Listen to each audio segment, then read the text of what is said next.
All right, we are live.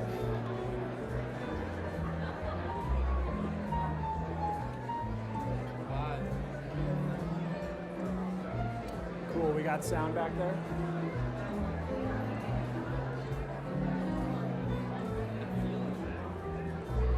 I have it turned down on here.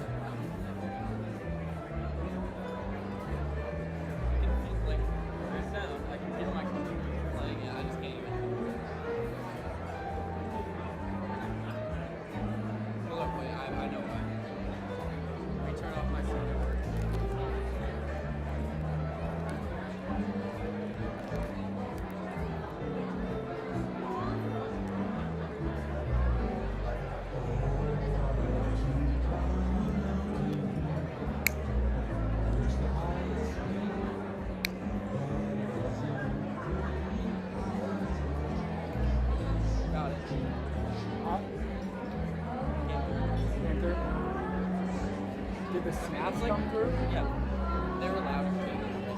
The snap? Yeah.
Thank you, Clay Patrick. Stafford. Thank you. I'm Clay Stafford, founder of Cure Nashville. This is our 20th anniversary. And our 20th awards show. And so we're streaming live. For those of you who are here, the way we're going to work tonight, you've got the program in front of you with all of the nominees. I am just going to be your MC for the night, and I will announce who the winner is, and then when I'd call your name, come up and say a few words if you don't mind. And for those of you at home, you can go to www.killernashville.com and click on the awards, and you will be able to see the program there as well for the Silver Falchion and the Claymore Awards. So, let's just jump right in. Are you ready? Yeah. Okay, it's going to be a fun-filled night. In the 2025 Killer Nashville Silver Falchion Award for Best Action Adventure goes to Jericho Burning, T.G. Brown.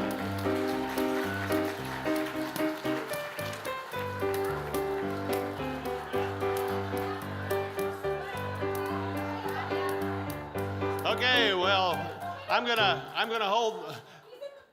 He is in the bathroom. You just won, man, and you were in the bathroom. Okay, wait. Just wait right there. Wait right there. Okay, the winner of the 2025 Killer Nashville Silver Falchion Award for Best Action Adventure, Jericho Burning, T.G. Brown.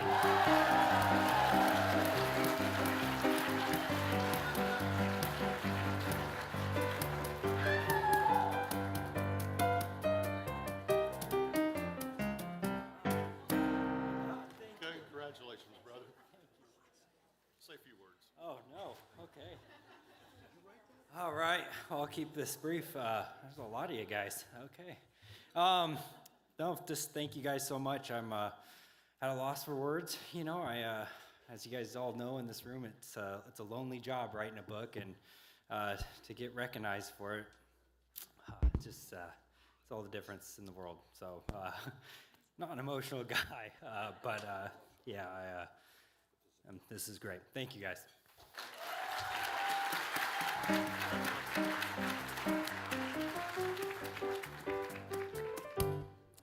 The 2025 Killer Nashville Claymore Award for Best Action Adventure goes to The Invisible Predator, Angela Greenman.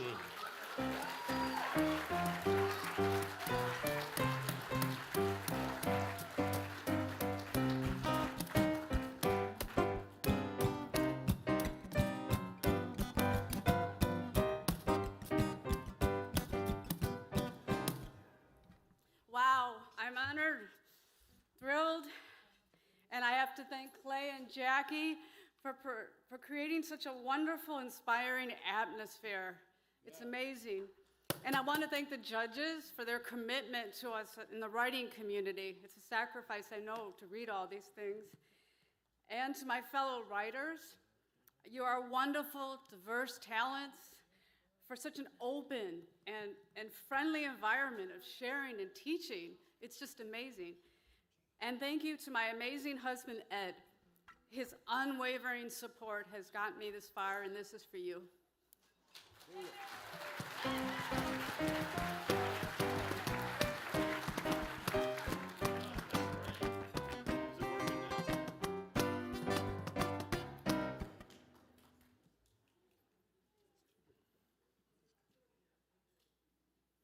The 2025 Killer Nashville Claymore Award for Best Children's Novel goes to Francie Faye Ain't Right by Kimberly Dana. I'm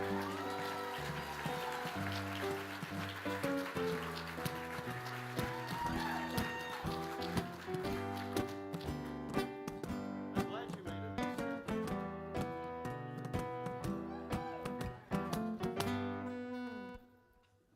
I saw Clay in the lobby and I said, this is like my 10th conference for Killer Nashville. I said, this is the first time I've ever allowed myself to go to dinner because I never thought I deserved to go. So thank you. Thank you to Clay. Thank you to the Killer Nashville community. Such a generous, amazing community, and never give up. Thank you so much. I'm humbled and grateful.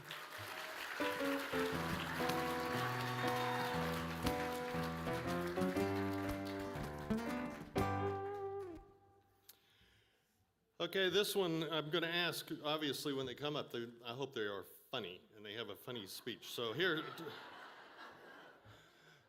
2025 Killer Nashville Silver Falchion Award for Best Comedy goes to Lois Winston. Sorry, not sorry.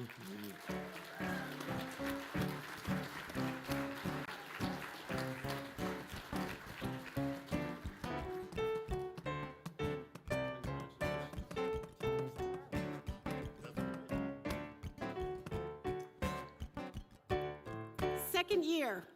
Last year, I came up and I had not prepared a speech because I figured there's no way I was going to win. And I was shocked to hear my name called. And this year I figured, well, I'm not going to win again because I won last year, so I didn't prepare a speech. But thank you, Clay. 4 years ago, this Jersey girl moved to Franklin, Tennessee. And the first thing that I did after we got unpacked, I got on my computer and I saw that Killer Nashville was happening in about a week or two. And I had never been to Killer Nashville before. I've been to a lot of writers' conferences, but had never gotten down to Killer Nashville. And I picked up the phone and I called and I said, is it too late to register? And I was told no. And I registered over the phone, and I'm very glad I did because this is a wonderful, wonderful conference, and Clay does just an absolutely terrific job. It's just such a warm, welcoming community. So thank you very much.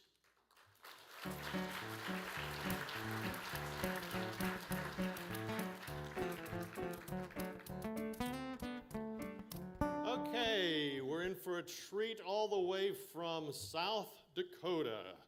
Christine Major Weavick is an award-winning author from Southeast South Dakota, known for her paranormal mystery series, including Borrowed Memories, recipient of the 2021 Silver Falchion Best Supernatural and Silver Falchion Best Book of the Year.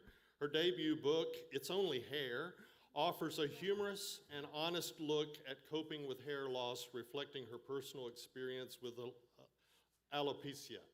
Someone Knows, a regional bestseller, highlights 52 of South Dakota's many cold cases. Would you please welcome Christine Weavick.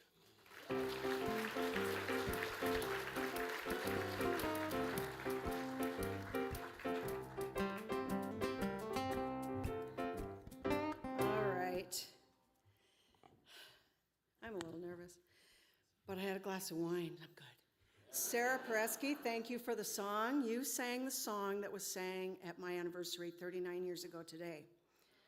It's so weird. But you were very good. I loved it.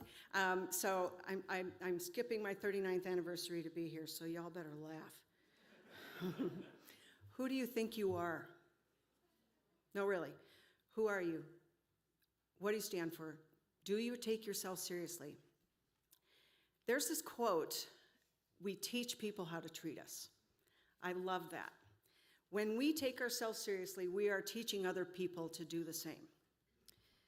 Now, I'm sure most of you here have no problem proudly declaring that you are a writer. Some of us here might be a little bit wussy in our declaration. I'm a writer, but I have a hard time standing up for myself, taking myself seriously. I can stand up for the environment by picking up litter. I can stand up to bullies by speaking out. I can stand up for our country by posting on social media, where all minds are changed. But when it comes to me, I suck at standing up for myself. I'm sorry, can I say suck? I didn't ask. Just, whatever, it's too late. Suck. Thank you. I might swear then. Okay.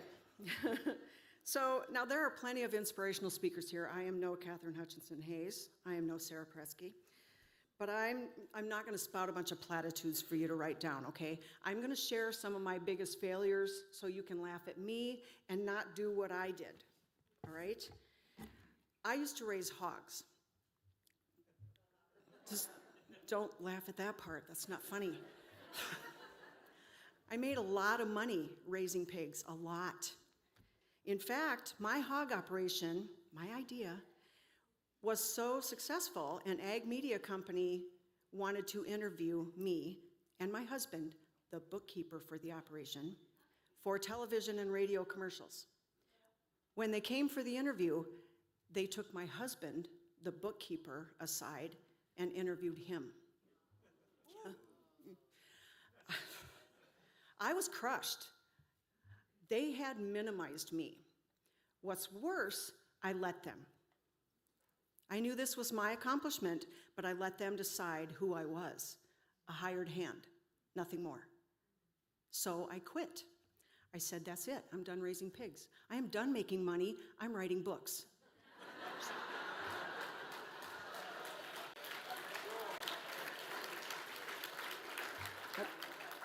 It sounds about right. Yeah. So 2 books later, I was a writer, or so I thought. Then I went for my dental checkup and met the new hygienist. She's making small talk, which for introverts is like going to the dentist. And she said, so do you work, like outside the home, like that? And I seized a moment between spits and said, I write, I'm a writer, I write books, I'm an author. God, that was so smooth. I thought that was painful. But then she said, ooh, a writer. Jazz hands, really? I got jazz hands. So, yes, I should have bit her finger, but I said nothing. Like, why didn't I speak up? I mean, a simple excuse me would have sufficed, but apparently I didn't have my backbone or my Karen hair on that day. My apologies to all Karens. Unless you're a Karen, then no. So, of course, I thought of a great response on that long drive home, and in my imaginary, brutal clapback to no one, I said, listen, Miss Mouth Housekeeper, you work in an area the size of a dirty teacup all day. I write great big books that people want more of. Do people want more of that? No. My books win awards. Does your cleaning service win awards? No? I said I was brutal. And listen, Missy, I might not make as much money as you, but I make enough to put in my underwear drawer, my underwear drawer. Sorry, he is not having me back. Sorry, Clay. Sadly, I never saw her again to set that girl straight, as if I would. But maybe she got fired for using jazz hands. Who wants jazz hands in their mouth? Nobody. Okay, I learned from that experience, though, to be bold and confident when I say I'm a writer, I'm an author, because how you present yourself is how others will see you. You can write that one down, that's a good one. So when exactly do we start taking ourselves seriously? Is it when we're working on a book? We all know the look when someone says they're working on a book. We've all gotten it. We have given it. Stop doing that, it's not nice. We as writers need to lift each other up, support each other, a rising tide and all that. It's not a competition. Well, except for tonight. But after tonight, until next year. But after that, pretty much every year. But in between there is not, really, I don't think. So, yeah. So when did I earn the right to say it? My first novel was a Bronze Ippy winner and a Silver Falcon finalist. That should have been enough. But that was before I let the mouth maid jazz all over my spirit. So maybe not. But then my second novel won the Silver Falcon Best Supernatural and Best Book of the Year.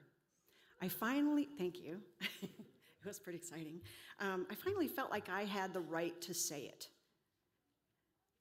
It was so exciting, but also a little sad that it took a major award like this to make me realize I was a writer. Yes, it was validation, but why didn't I believe it before then? Validation doesn't come from a medal or a ribbon. But Clay, I wouldn't say no to another. Just, God. So wait, I was a writer not when I won that award, but back when I wrote that book, and the 2 before it. I was a writer when I signed up for my first writers' conference 13 years ago, and when I hired my first editor, and when I bought Stephen King's book on writing. I was a writer 49 years ago in high school when I won all those dorky little medals for my short stories. I may have been a writer all my life. Why did it take me so long to declare it? What was I so afraid of? Skepticism, ridicule, funny looks? I get that every day when I cook. Nobody died. So I was a writer the moment I implemented the plan to write. That's when I should have started taking myself seriously.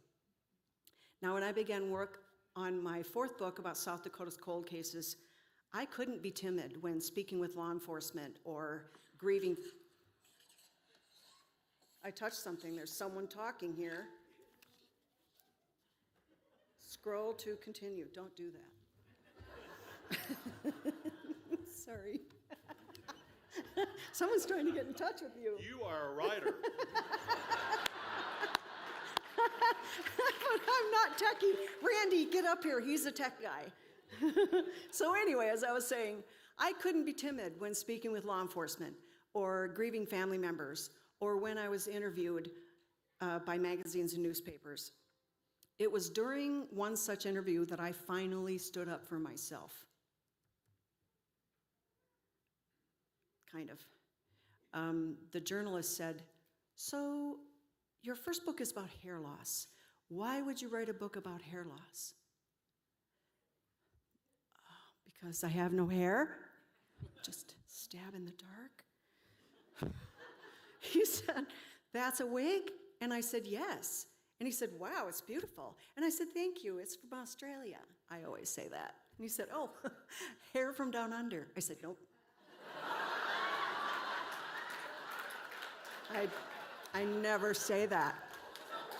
It's gross. Yes. It's okay to be bold and confident. Tell people you're a writer. Teach people how to treat you. And say, to quote Margaret Houlihan, "Sir, there are some things up with which I will not put." Take yourself seriously. If you don't, who will? I'm a writer. So who do you think you are? Thank you.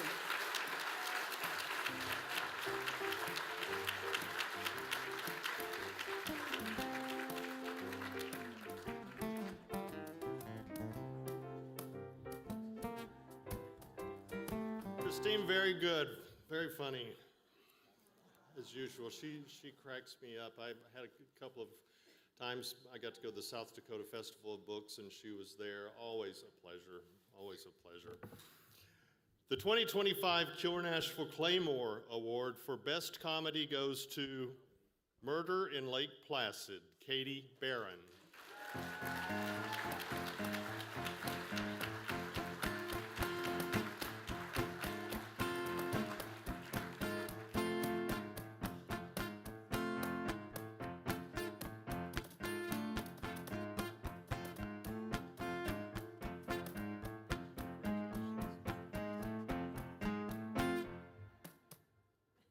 Wow, thank you so much. My name is Katie Barron. I'm an addict. Oops, sorry, wrong group.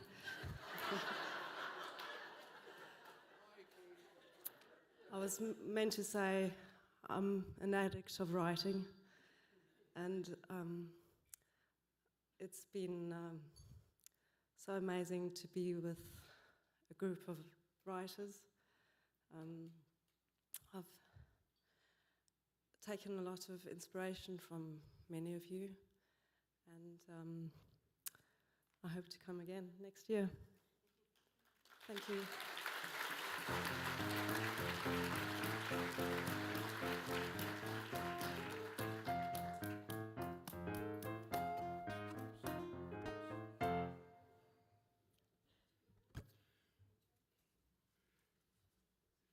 Before we move on, I would like to take a moment to thank our agents and our editors who joined us.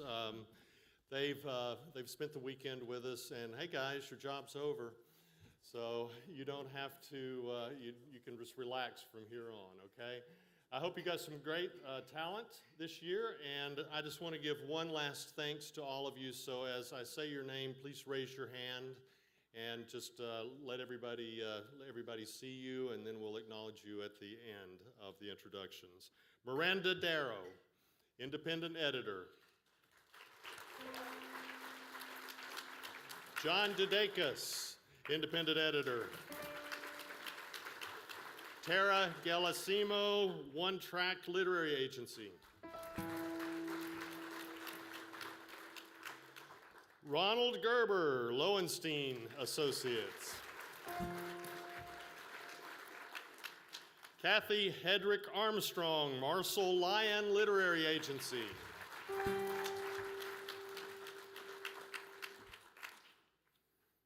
Pregnant pause. Dean Christick, WordLink Incorporated. Amber Meyer, independent editor. Katie Monson, SBR Media. James Musteller, The Bent Agency. Where's James? Ah, James is over there. Jaden Terrell, independent editor. And Helen Thornton Gussie, independent editor. Wow, what? She brought her fan club.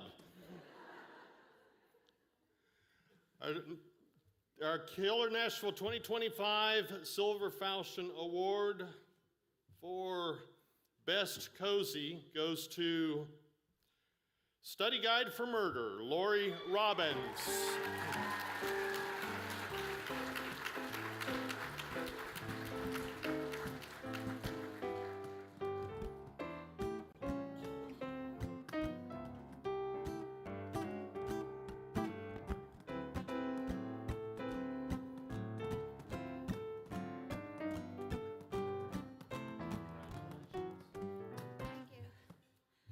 Well, I'm sure like a lot of people here, you're better at writing than speaking.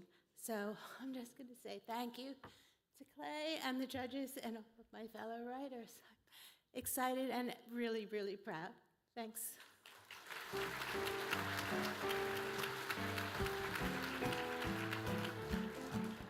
The 2025 Killer Nashville Claymore Award for Best Cozy, which is for the first 50 pages of an unpublished manuscript, is Lady Beryl and the Elusive Bayou, Elizabeth Buttimer.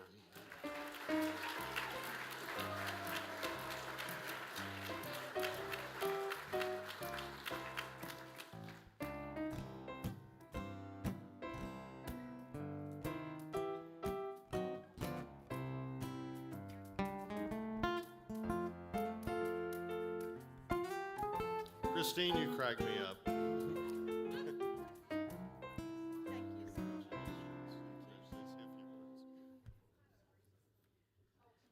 Let me thank all of you and the judges, and especially let me thank Killer Nashville for all the wonderful camaraderie that exists here and the professional information and relationships that come about.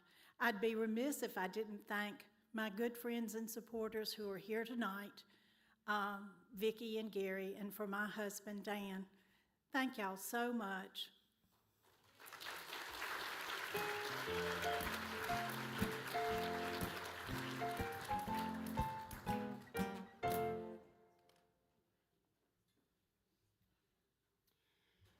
And the winner for 2025 Killer Nashville Silver Falchion Award for Best Historical goes to, wish you were here, buddy, Robert Dugoni. Accepting for Robert Dugoni is Paula Gail Benson. Is Paula here? Nobody's, oh, no? Okay, nobody's accepting for, Bob, you should have been here because nobody's accepting your award. We'll talk later. We'll save this one for you. The 2025 Killer Nashville Claymore Award for Best Historical goes to Lilies of the Valley, Janelle Nichols.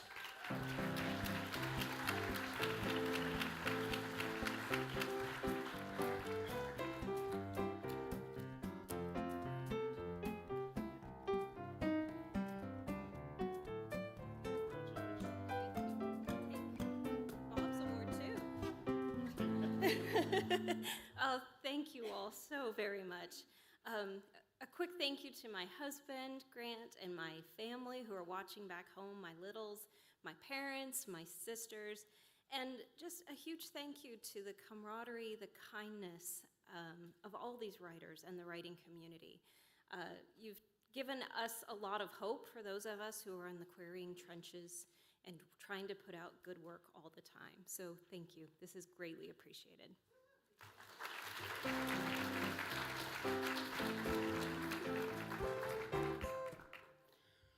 All right, Lois Winston is a USA Today and an Amazon best-selling author renowned for her award-winning Anastasia Pollock Crafting and Mystery series, which blends humor, mystery, and crafting, earning praise from Kirkus Reviews as North Jersey's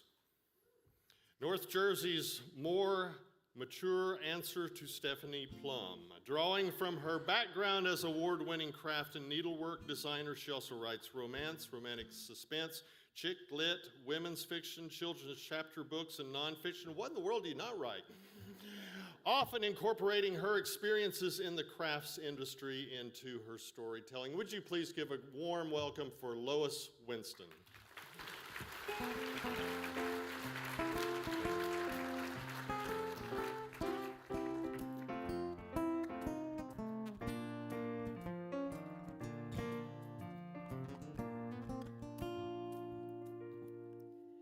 This is my 10-year journey from clueless to getting a clue. My first clueless career aspiration, astronaut. Reality check. NASA isn't interested in vertically challenged candidates who suffer from motion sickness. My second clueless career aspiration, starring on Broadway. Reality check. Broadway isn't interested in singers who can't sing, dancers who can't dance, and actors who can't act. Getting a clue. Going to art school and becoming a crafts designer. No singing, dancing, acting, or G-force required. I never thought about writing novels until 1995 when I awoke one morning to find imaginary people had taken up residence in my brain and were demanding that I tell their story. 3 weeks later, I'd written a 50,000-word romance that spanned 35 years. Being completely clueless, I thought I'd written the great American novel. Agents and editors thought otherwise, until one didn't. That agent said my book had potential but needed work. The agency had an editing service. They offered me a discount. Yes, clueless me fell for their scam. Several years later, everyone connected with that agency was convicted of fraud. Another agent said she could get more money for my book by first selling the screenplay. Nothing ever came of it. A few years later, I saw Notting Hill. That was my plot. Coincidence? I hope so, but I've learned that theft of intellectual property is common in Hollywood. Just ask Tess Gerritsen. Instead of giving up after countless rejections and negative experiences, I bought an armload of books on how to write a romance. I learned about a national organization with local chapters that welcomed clueless wannabes like me. I joined. I started another manuscript and worked on revising the great American novel. A year later, I attended my first conference and pitched my manuscript. One well-known agent requested it, then offered me representation. I was finally on my way. Or so clueless me thought, until the rejection letters started filling her mailbox. Clueless me thought if you write a book that an agent loves, she'll quickly be able to sell it. Reality check, that rarely happens. Sometimes, no matter how hard you work at something, and no matter how many professionals agree that your book is worthy of publication, outside forces can work against you. The editor who champions your book can't convince the editorial board, or she leaves the publishing house, or moves to a different position where she's no longer buying your genre. I experienced all of that as I began to get a clue about the realities of publishing. During those years, my agent never gave up on me, though. I think I became her pet project. By the late 90s, chick lit had become all the rage. My agent suggested I try writing one.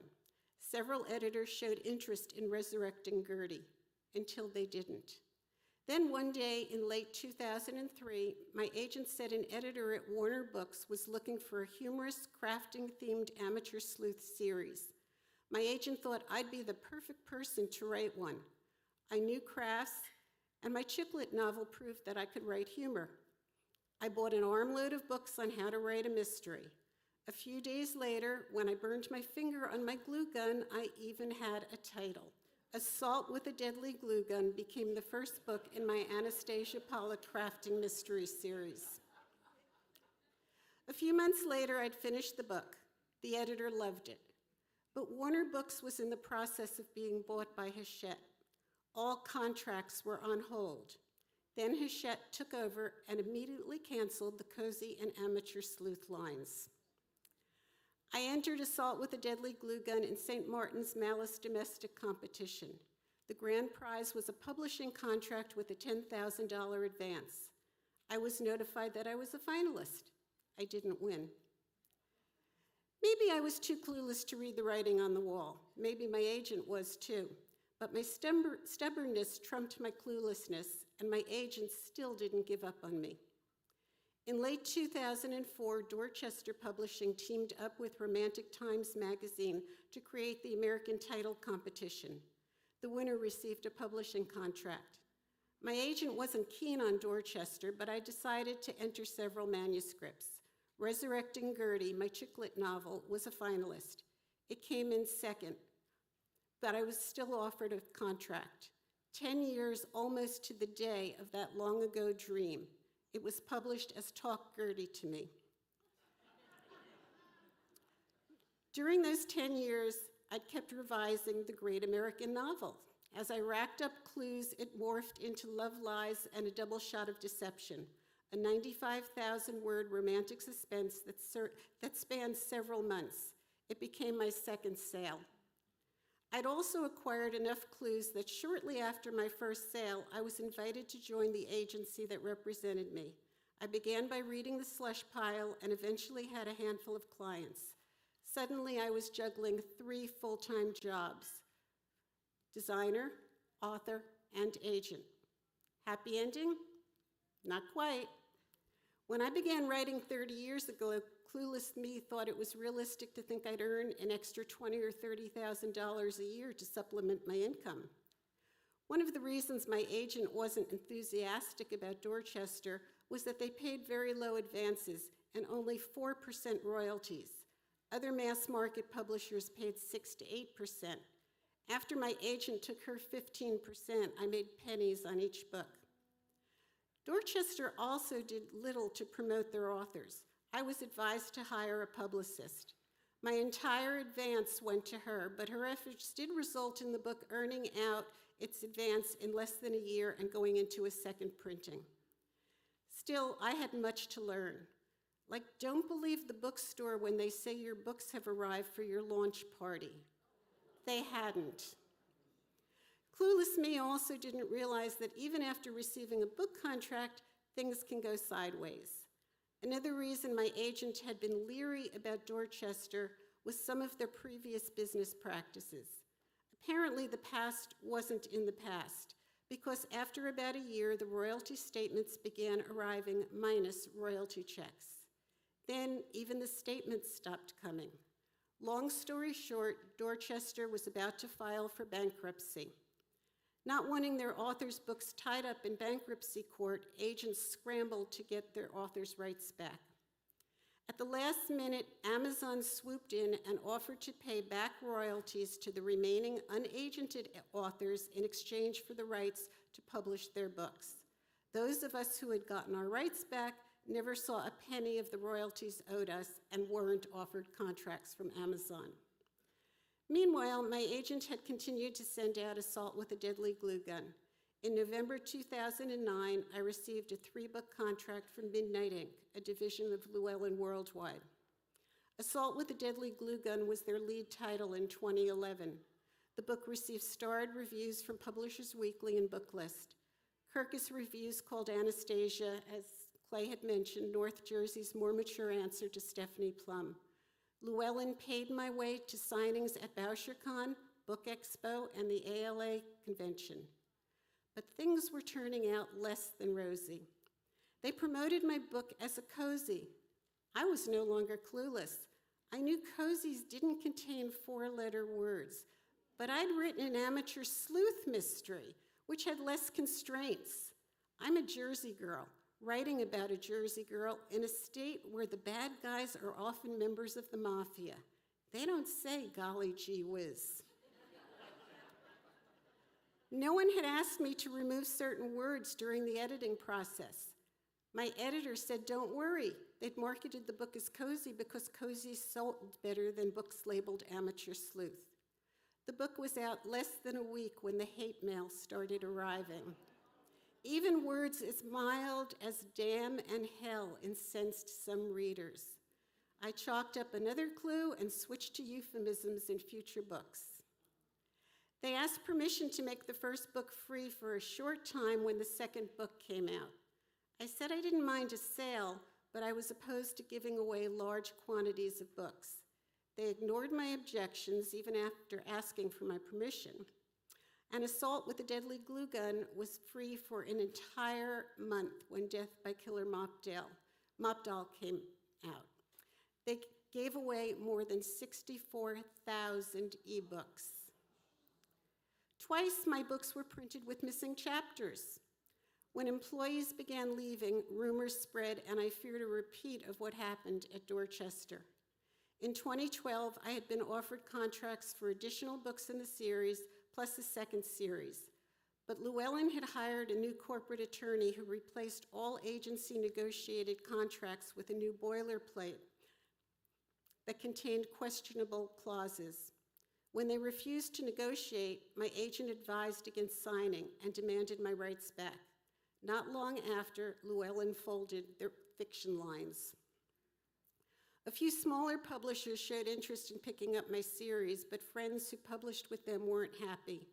My agent suggested I independently publish the series. With her help, we'd already indie published my Dorchester books. But in 2017, my agent passed away. So now I'm pretty much a one-woman show, writing my books, designing my covers, formatting, uploading, promoting, and marketing. I'm no longer clueless about writing and publishing. I've been on both sides of the table as an author and an agent. I've experienced the good, the bad, and the ugly in this industry. Since going indie, I've made the USA Today list once and Amazon's bestseller list several times, and I'm still writing. Seems like the perfect crime is the 14th and latest Anastasia Pollock crafting mystery. I've written 25 novels, 5 novellas, a children's chapter book, several short stories, and a book on writing based on what I learned while working at the agency. I also have one novel that cavorts with the dust bunnies under my bed because I've gained enough clues to realize that book should never see the light of day.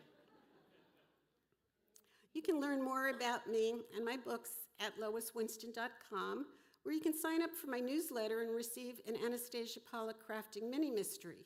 That's a marketing clue I learned from attending a Killer Nashville workshop. You can also find me at Book Lover's Bench and the Stiletto Gang. In closing, I wish you all find enough clues on your own writing journeys to succeed in whichever publishing path you choose. Thank you.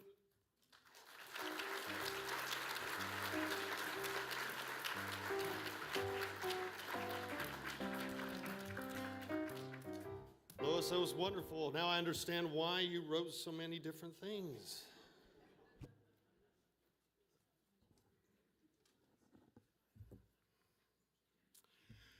I want to thank all of our judges for the Claymore and the Silver Falchion Awards. There are plenty of them, and many of them are watching right now in all over the world.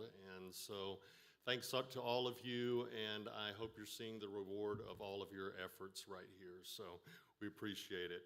This award, however, for Best Attending Author, is given by the judges who are in this room. And they have decided Enemies Domestic by John Didakis.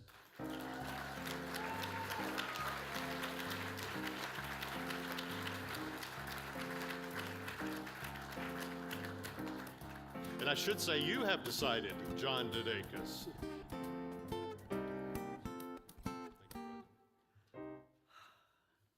Oh, I even get something for this. This is very cool. Thank you.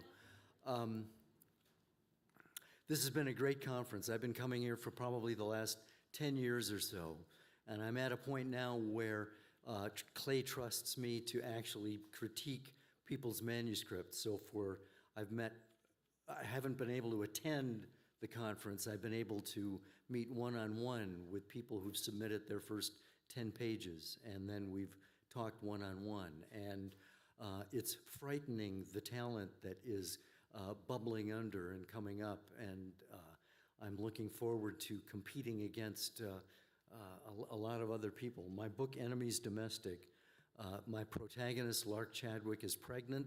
She's White House press secretary. It's her first day on the job. She's ambivalent about becoming a single mom. Abortion is a crime, and the first question that she's asked in the daily briefing comes from a Tucker Carlson type who asks, are you or are you not planning to abort your unborn child? And that puts Lark in the center of a highly toxic and polarized political fishbowl, and oh, by the way, a dictator becomes president. It could never happen, but that's what we're working with. I appreciate your encouragement, and for those of you who aren't familiar with my books, they're in the bookstore, and thank you very much. Thanks.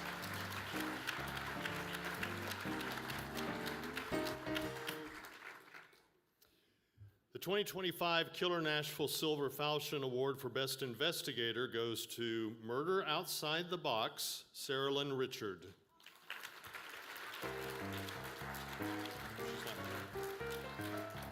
And Sarah Lynn, I hope you're watching. Congratulations to you. I'm sorry you can't be here tonight.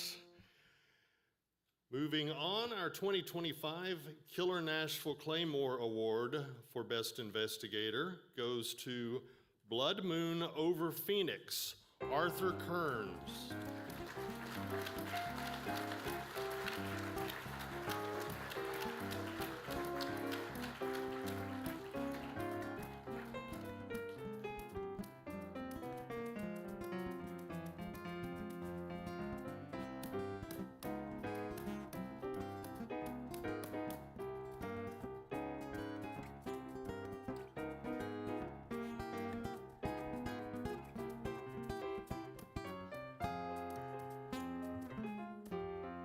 Wow. Thank you, Clay, very much. Thank you to the judges who had, the judges who had us go through all those manuscripts. Thank you to all the volunteers for Killer Nashville, the people at the bookstore, the front desk, who made this Killer Nashville run so smoothly. Yeah.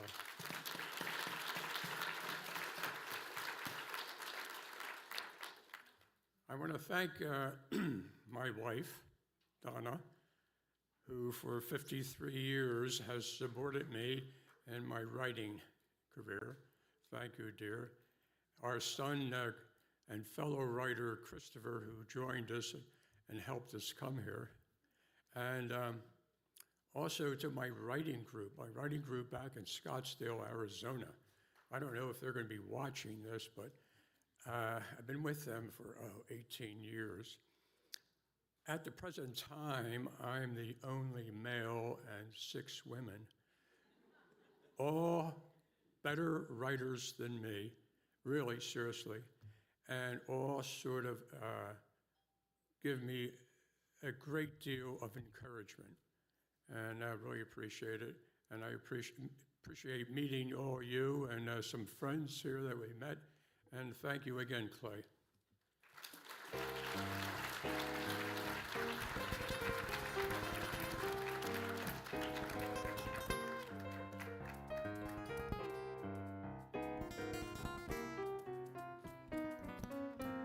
The 2025 Killer Nashville Silver Falchion Award for Best Juvenile YA goes to Star Brother, Maxine Rose Schur.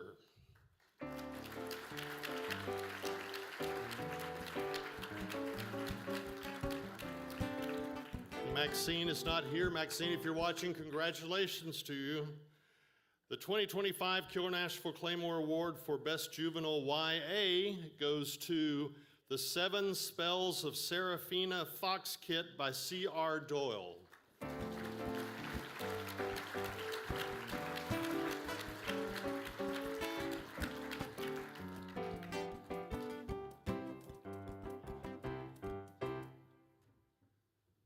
Wow, thank you very much. I'm really surprised. I figured, based on the amount of rejections I typically get, that my work has a very limited appeal to me, and that's very reserved. But thank you to the judges, thank you, Clay. Thanks to my family, my wife, Leslie, and my kids. I couldn't be more surprised and appreciative. Thank you.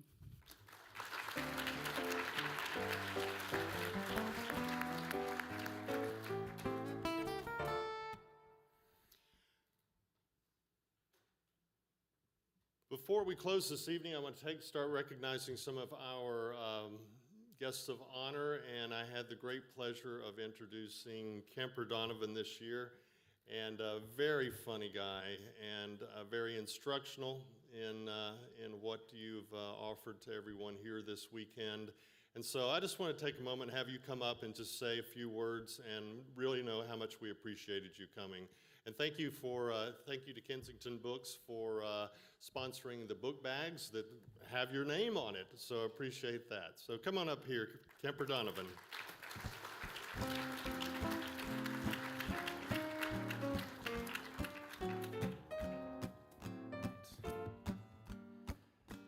I've brought my laptop with me because I'm a writer and we cannot be without our laptops, right? So I figured I'll have notes from here. All right. Well, I've done so many panels at this point in the weekend, and what with my guest appearance at lunch on Friday, I feel like you're all probably sick of me. But first, I would just like to thank Clay Stafford, who made me sound much more interesting and articulate than I am when we spoke at lunch. That was a real pleasure. Thank you, Clay. Thank you also to Isabel Canning, without whom I'm pretty sure this entire operation would fall apart within seconds.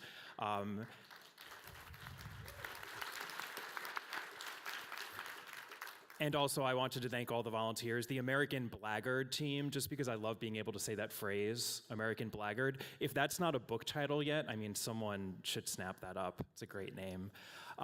So just thank you for putting everything together this weekend.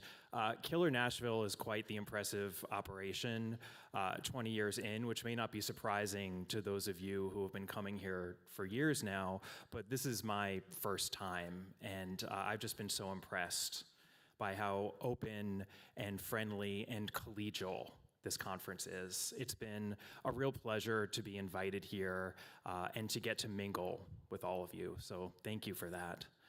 I mentioned yesterday that I tend to name check Agatha Christie more than myself whenever I talk about mysteries and mystery writing, so it is now time to fill my quota and bring up the fact that Agatha Christie hated giving speeches or doing any sort of public speaking. She just wouldn't do it. Most people put that down to the fact that she was shy. But the truth is she wasn't actually that shy. She was quite social among friends and family, and I've always suspected as an agathologist, that really is what people such as me call themselves, believe it or not. I've always suspected as an agathologist that the real reason she didn't like giving speeches is that she didn't like having to use the sort of bombastic, over-the-top language that people tend to use when they speechify. Agatha Christie was many things, but a windbag was not one of them. She was very precise and economical with her words. So I'm going to take a page from her book, which is something I know a thing or two about, and keep this brief and hopefully not too bombastic. There is a theory that the reason detective fiction proliferated the way it did in the 1920s and 1930s, the so-called golden age of detective fiction, has to do with the crazy, chaotic times in which people were living back then, sandwiched between the two world wars. I cannot count the number of times that publishers and critics and authors and podcasters and pretty much everyone involved in the world of mystery fiction has made a comparison between those crazy times and the crazy times that we are living in now, pointing to our more recent upheaval as a reason why traditional detective fiction has made such a comeback. Richard Osman's Thursday Murder Club series, the hit television show Only Murders in the Building, and of course, all of the proliferation of cozy crime fiction in general. It's really having quite a moment. There is a lot out there, and it's absolutely true that traditional, or at least traditional flavored detective fiction is big right now. And it's undeniable that Agatha Christie and other authors of classic detective fiction flew off the shelves during the COVID pandemic. This is obviously something to celebrate, and yet, because I am a writer, I have found something to complain about where this phenomenon is concerned.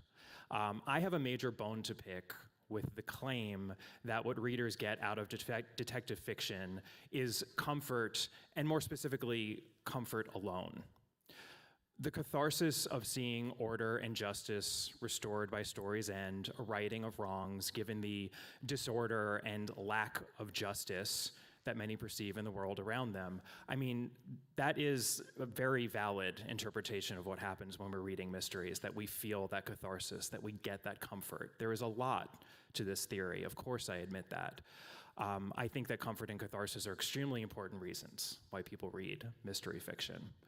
But they aren't the only reasons. What gets lost when we reduce mystery fiction to comfort food is the fact that mysteries, like every other genre of fiction out there, are stories. And there are a million reasons why people read stories, many of them fundamental to the human condition. And about 2 minutes after I promised not to be bombastic, the phrase human condition has passed my lips, so I'm gonna have to reel myself in here. And just note that it's the books that don't make a big song and dance about teaching us something, which are often the best at getting their points across in a lasting and meaningful way. So just because crime fiction tends to be entertaining rather than didactic, like so much other fiction out there, doesn't mean we can't be instructed and enriched by the works of an Agatha Christie, or a P.D. James, or a Louise Penny, or a J.A. Jance, or, and I'm going to say it even though I know it's going to make her hold her head in her hands when she hears that I brought up her name, a Sarah Paretsky, of course. What I'm really saying is that genre labels are important. Mystery, sci-fi, romance, fantasy, romantasy, the list goes on because we obviously need a way to categorize all of these books so that booksellers and book buyers can make sense of them. But what those labels are important for is marketing. For the creative process, not so important.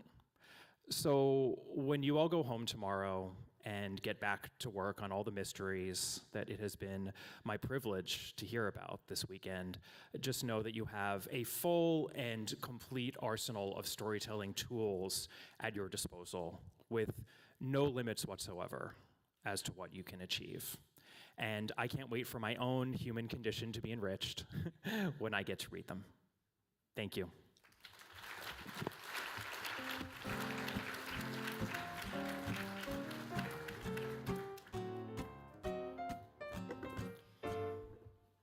The 2025 Killer Nashville Silver Falchion Award for Best Literary goes to An American Tragedy, Dan Flanagan.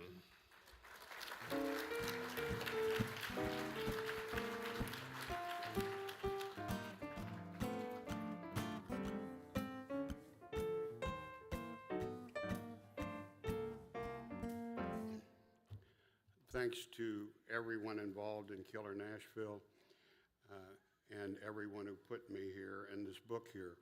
I think it's a perfect time to announce that my real name is not Dan Flanagan, it's Theodore Dreiser. And you can all call me Ted. I do want to especially thank my daughter Megan, who now has worked with me on 6 published books and 1 in the red zone. And we had to learn together everything from beginning to end and beyond. And she's a loving and masochistic daughter. It's fantastic. And Megan, I know we're always working in honor of a certain beautiful lady. A sparrow fell too soon. Thank you.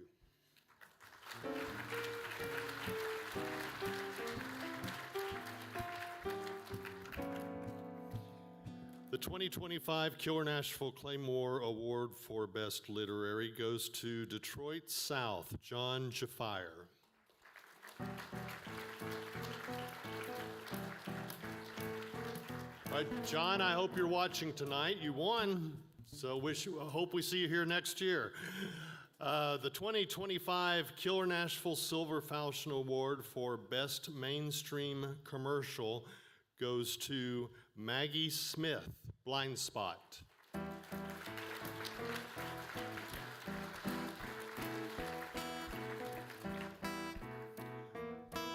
Maggie, we're sorry you're not here, so congratulations.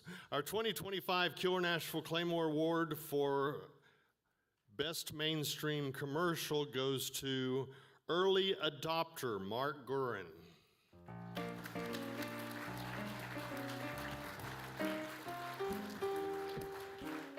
Okay, he's not here either, so that's 3 strikes, and I am out. So I'll introduce Pamela Ebel. She's a Southern storyteller whose crime and mystery fiction has been featured in publications like Shotgun Honey, love Shotgun Honey, and Yellow Mama. Based in New Orleans, her work often weaves together themes of family, folklore, and the mystical. Would you please? And she is here. The woman is in the house.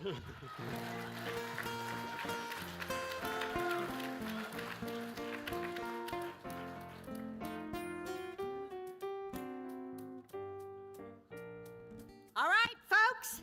Well, first of all, if you're going to have to stand up on a stage, wear a coat of many colors. Yeah. That way people can see you. You don't disappear into the background. Now, Clay, I'm not quite sure why. In fact, he didn't really even ask me. He just sent me an email saying, you will be one of the speakers, and you're going to talk about what it means to have joy in writing in your older years. Now, let's think about that. I did, and I thought, well, okay, other than suggesting I'm old, which I am, at least by certain people's standards, I thought, okay, I can do this. But before I get to that, I'm thinking about the comment about how Agatha Christie hated to give speeches, presentations. Most of you know that the biggest fear of most Americans is having to give a public address. 55 years of teaching public speaking, and I don't know how many hundreds of speeches I've given.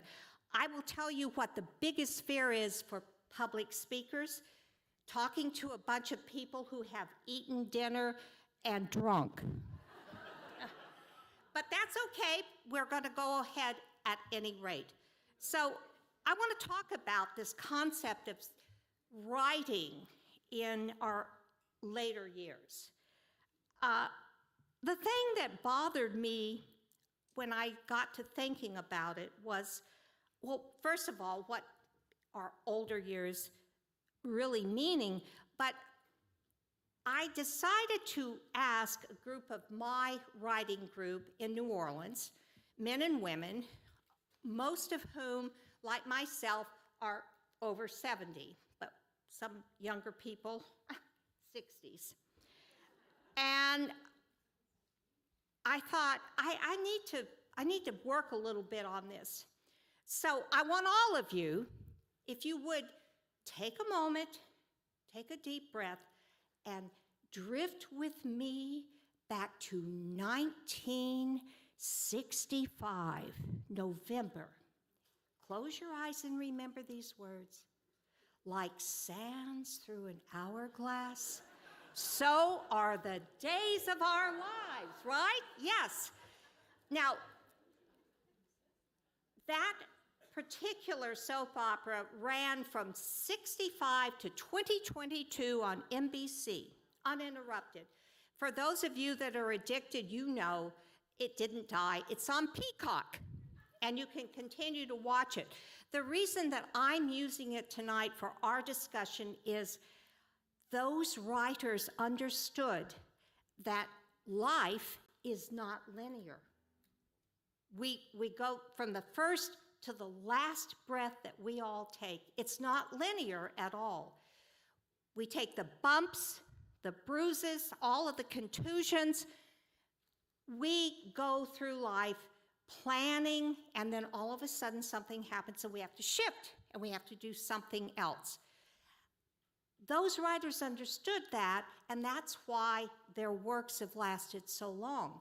For those of us as writers of an older age, we also understand that, even if we maybe don't think about it as not linear. And for those of you who are younger, take a lesson from us. Life is not linear. We plan, and we're going to write the great American novel. How many of you heard that this evening? And guess what? It didn't work out. And you shift, you do something else, you keep on moving. But I contacted a group of my writing friends, and I said, look, I have to do this presentation, and it's on the joys of writing in your older years. Well, first of all, I can tell you my joy is I'm still standing upright, okay? Yes. We are above ground.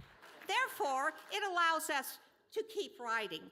But I asked them, I said, there are all of these studies, and don't you know, we all love studies, about being old and what it means. And I said, could you tell me about the joys, the concepts of the joys of writing in our older years? I had 4 men, 4 women, all over 70, and they're publishing writers. And the thing that fascinated me, we started with some coffee, and they said, the thing that pisses us off, and I can't say that, is that we are treated like a monolith. We are all put in categories, and that's not the way it is. And I said, okay, explain, if you would, a little more to me about that. They said, you know, you have all those lists about why we are great to go in our older years. And they said, here are the things that bother us most. And there were 2 main ones, and I want to share them with you tonight. The first one is, we are free from responsibility. No more childbearing or rearing, right? We're free to go. Well, folks, let me tell you, last year in 2024, the majority, 1/3 of adult children were still with us, living with us, okay? That's a lot of children. And if they weren't living with you, or even if they were in 2024, 1/3 of adults between 18 and 30 were with us, and 48% of children under 18 were either living with their grandparents or were being cared for by grandparents during a full-time day situation. So forget that for a lot of people in our older years about being free from responsibilities. Then we need to tack onto the fact 21% of us either have aging parents that still need our assistance, or a spouse that may need assistance, or other relatives. And they all told me it's this idea, they say, everyone says you're so free, and they said that isn't the case for everybody. And I think that's important for us to recognize. The second one, well, you're retired. Now you have money, right? You have money. You don't have to worry about anything because you can afford to take care of yourselves, your family, you're retired. I hate to tell you, here's the deal.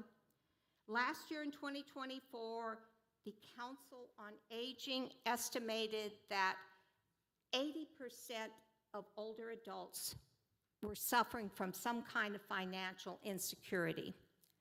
And in this day and age, we can understand that. And I'm not talking necessarily about starving, but if you factor in the fact we also have those children and the grandchildren and everyone else, that financial insecurity is still there for us. AARP last year noted that individuals that were retired or should have been retired, and those coming up in retirement, anybody want to give me an answer? Weren't. And why? Because of the financial stress that we still have to face.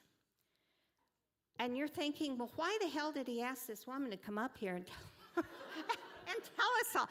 Because I and my friends made me realize that we shouldn't accept the fact that we are monolithic, that everybody in our age group is this or that or the other thing, because we are not.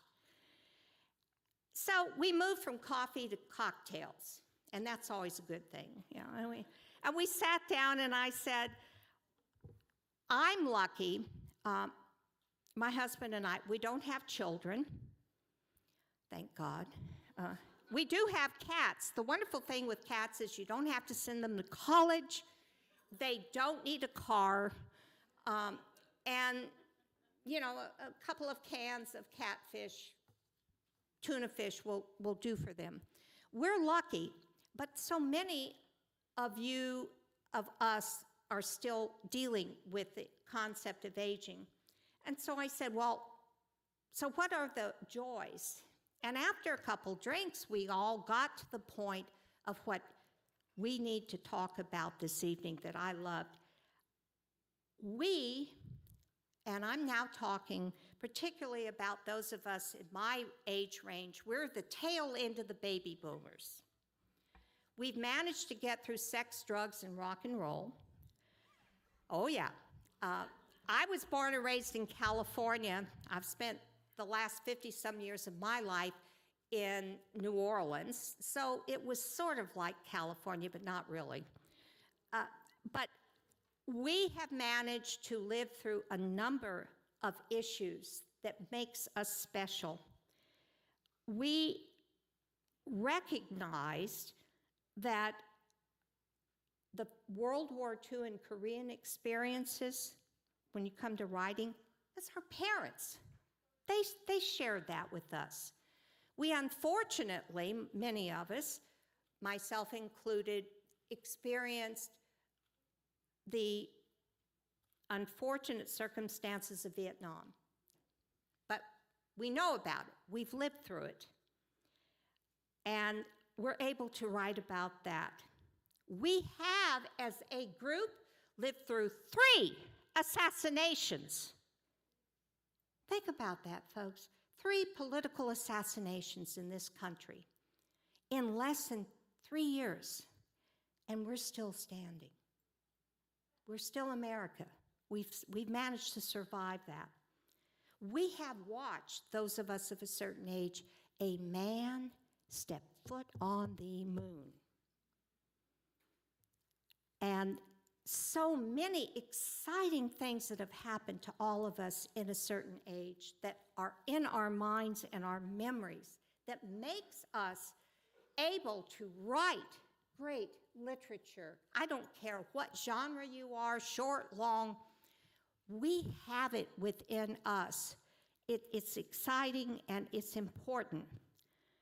And we understand, just like the people with Days of Our Lives, that life is not linear. We've gone through it, we've struggled, not just in our personal lives, but in our writing lives. We understand things go up, things go down. We keep going forward. That's what makes us all special, but particularly for those of us of a certain age, we understand that we keep working, and that's what's wonderful about being writers and understanding our world view. We're not linear. More importantly, those of us of a certain age understand it's not infinite for us, that first to that last breath. And therefore, we pay a lot of attention to what we do with ourselves and how we do it. And so there's a great deal of joy in being able to write in our older years because we have all of this information. I look around this room. I've been here, this is my 3rd year, but this past 2 days, those of us of a certain age, sharing with younger people, disagreeing, talking, visiting.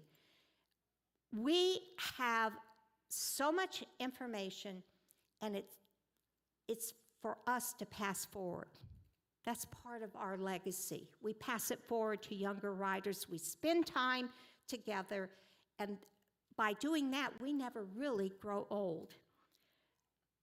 And then I had one more observation, and those of you who were in that AI panel with me this afternoon that got a bit contentious, but my writing group friends, when we talked about the joys of writing and what we knew in our experiences, one of them said, we do not need AI to help us research, write, tell us how to write.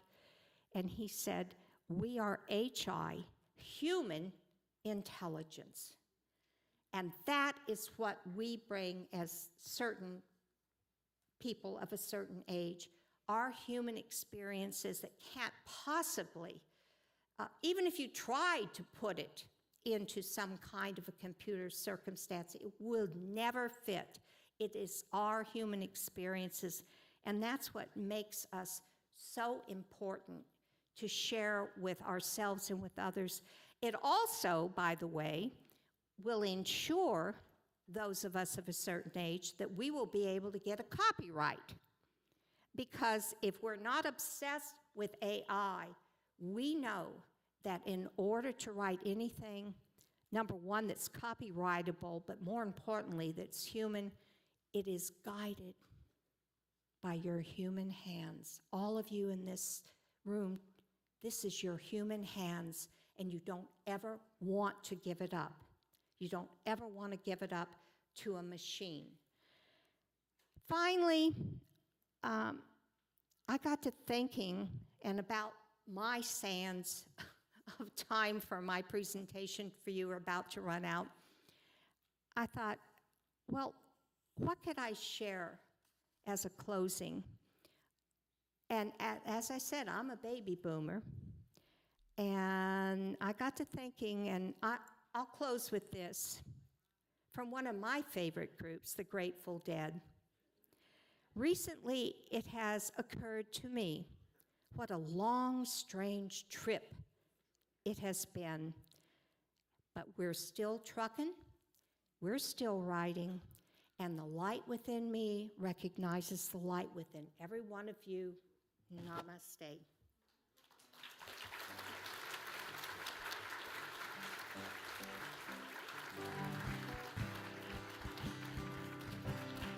That was wonderful. Thank you, Pam. 2025 Keir Nashville Silver Falchion Award for Best Mystery goes to Drop Dead Sisters, Amelia Diane Combs.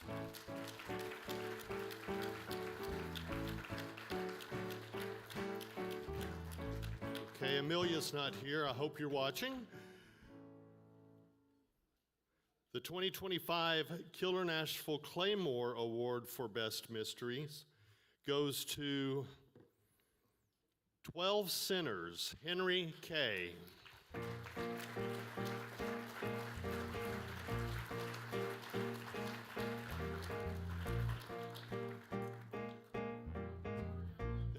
That's okay. You take your time, buddy. Enjoy it while you can.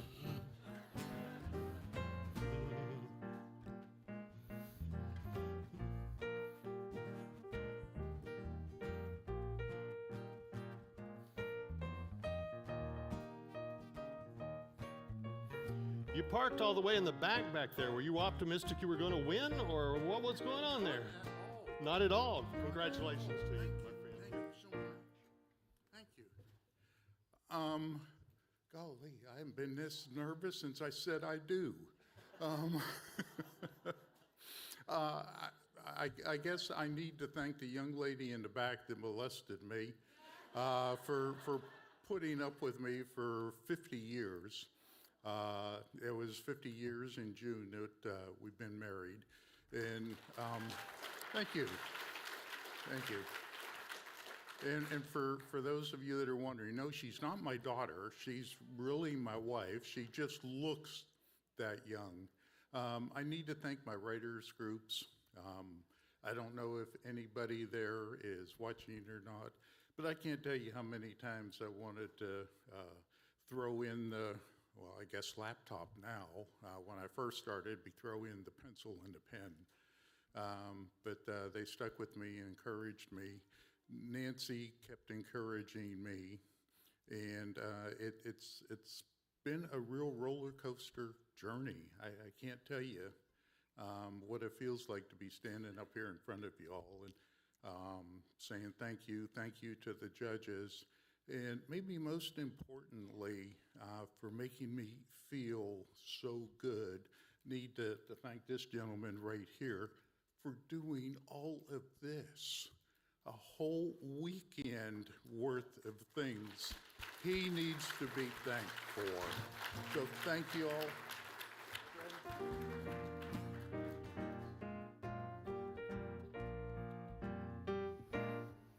The 2025 Keir Nashville Silver Falchion Award for Best Nonfiction goes to Tillman, the legendary lawman and the woman who inspired him, Chris Enns.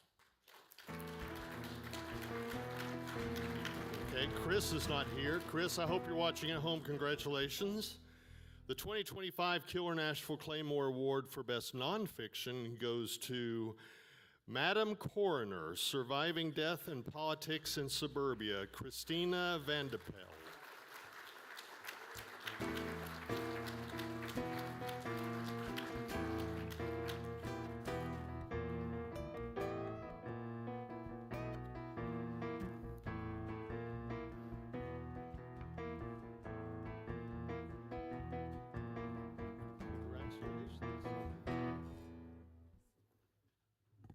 Hi, everybody.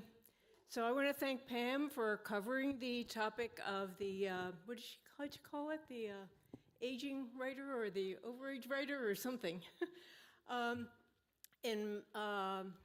Actually, I'm a leap year baby, so I am technically not old enough to drink yet, so I'm not sure where that puts me. That probably puts me in a lot of trouble. But I want to thank the people who taught me how to write as an older writer. I'm a late bloomer in all kinds of ways. Maybe it's the leap year thing. But speaking of children, I had my first child when I was 40. I was sworn in as a coroner when I was almost 70.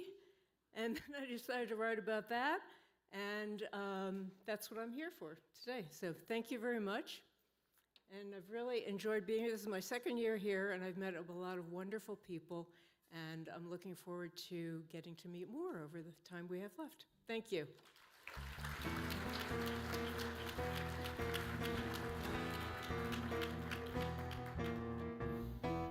All right, let's hear from Carmen Amato. She's the award-winning author of 18 mysteries and thrillers, including the Detective Amelia Cruz mystery series, pitting the first female police detective in Acapulco against Mexico's cartels and corruptions. Carmen has been a longtime friend of Killer Nashville, and we're glad to have her here tonight. Carmen?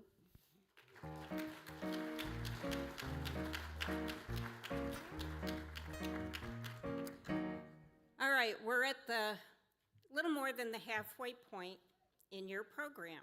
So I figure everybody needs to get up and move a little bit. So here I am. So I've photobombed a couple people tonight. I'm going to start on this side.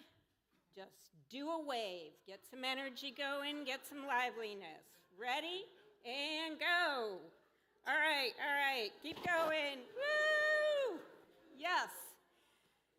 And actually, I'm sending that to the agent who 14 years ago said, great book, just marvelous writing, terrific characters, but I can't represent you because I don't know anybody who knows you.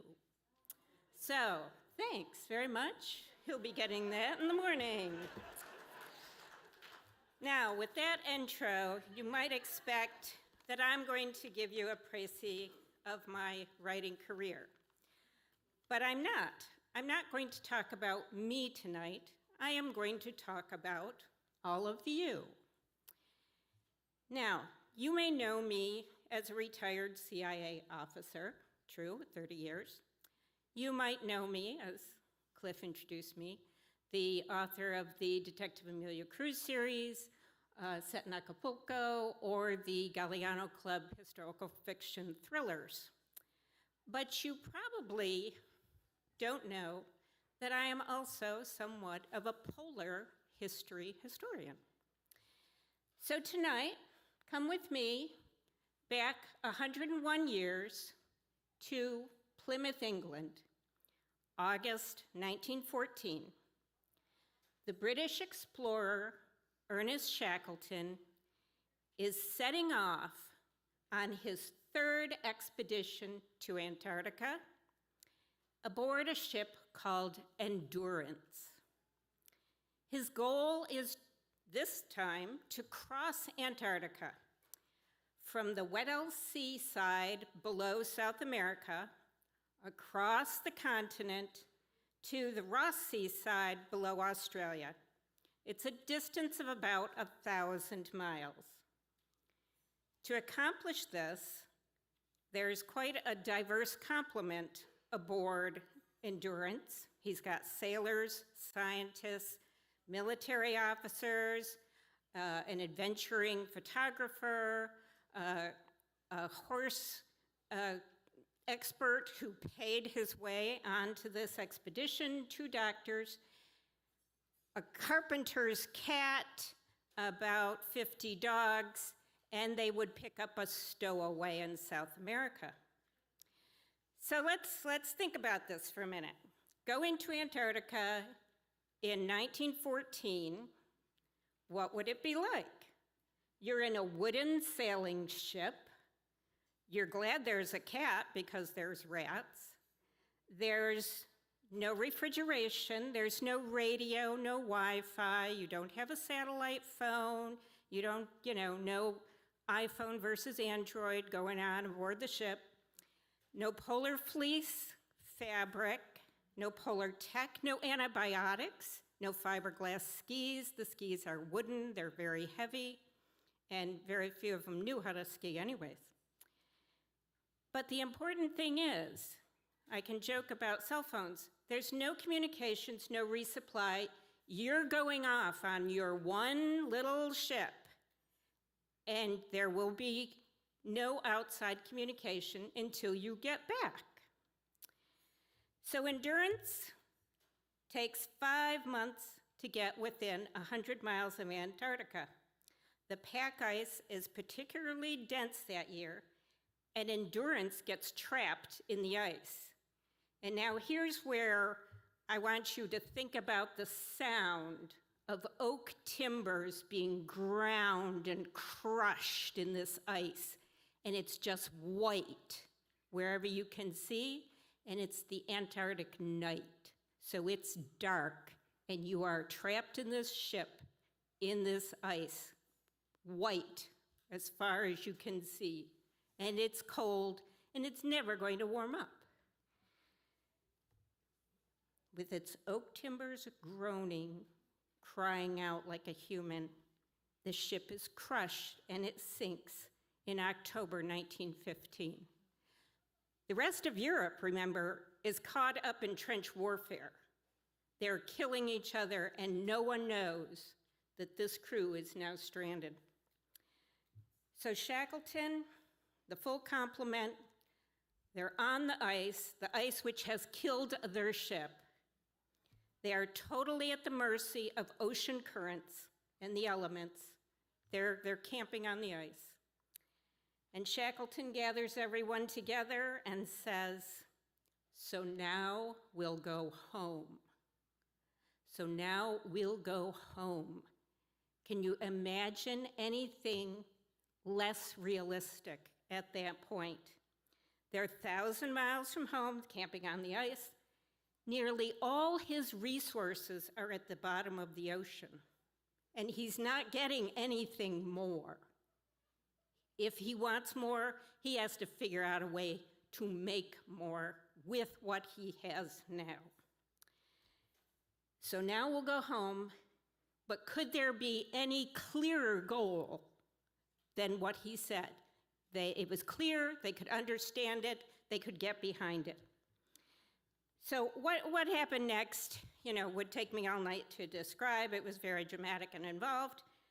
But every decision Shackleton made regarding his resources and his people from that moment on was in service to that goal of getting home.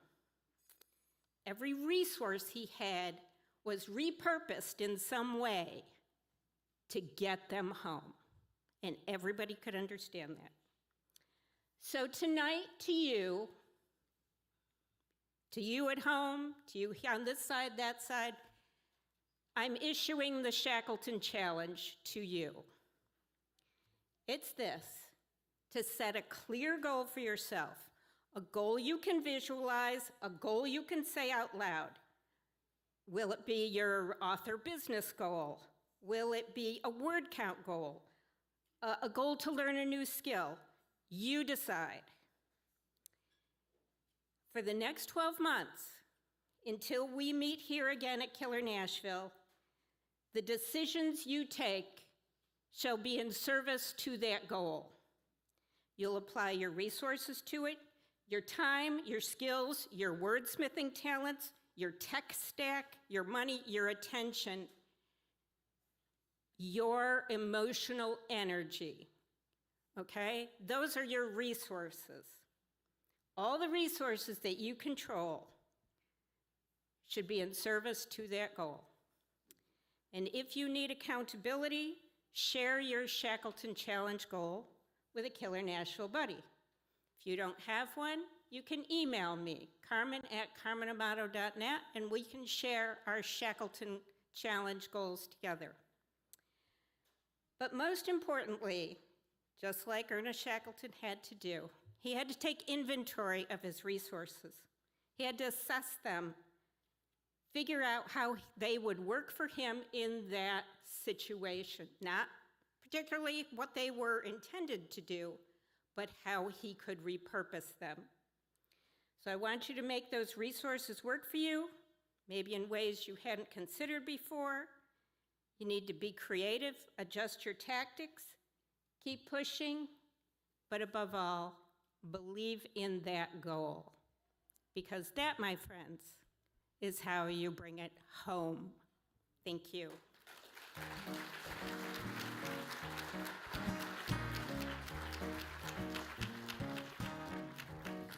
Thank you, Carmen. The 2025 Keir Nashville Silver Falchion Award for Best Sci-Fi Fantasy goes to Master Version 1.1, Anatonus Marcellinus.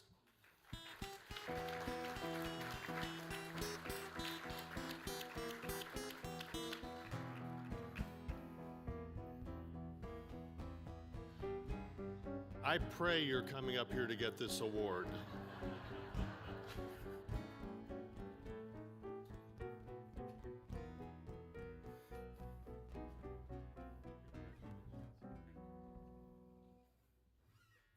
Thank you very much. Really excited to be here and actually surprised because it seems like writing programming code for 25 years adds up for your literary experience. As it was like, this book is the first thing I wrote since my college. So, and maybe it works in the opposite way. Maybe writers could become programmers because, because we use a lot less words than you do. Okay, so thank you again. It's a big honor to be here.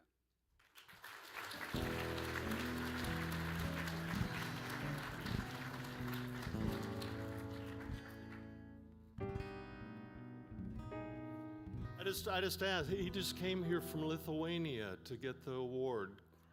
That's a long drive. Welcome.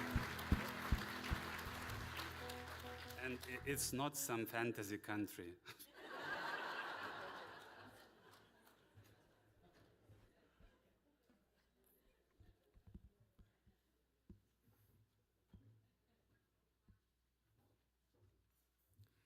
The 2025 Keir Nashville Claymore Award for Best Sci-Fi Fantasy, this is for the first 50 pages of an unpublished manuscript, is Even Human, EM dash.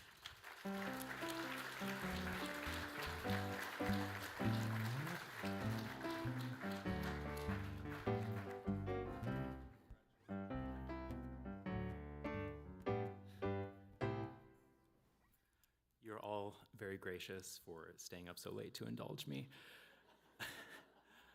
I would be nothing without my teachers in the classroom, on the page, among my friends and my family. You know who you are.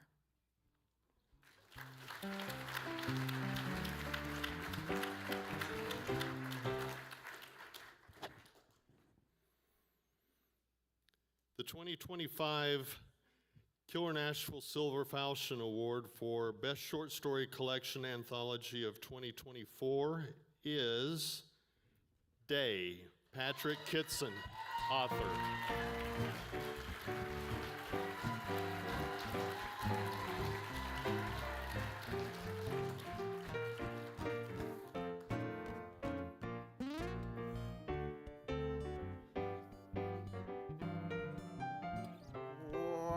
Hi.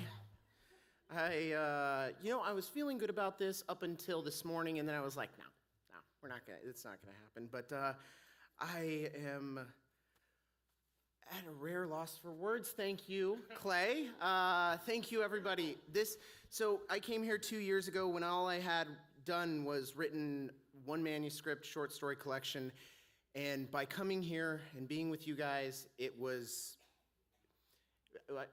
has been an inspiration. I felt like I had to impress you. Not that that's why I did it, of course. It's all about the artistry and everything, but I really was inspired to try to measure up to the level that I was perceiving in all of you, the level of drive, the level of ingenuity, the level of artistry, and I couldn't be more grateful to share this company right now. Thank you.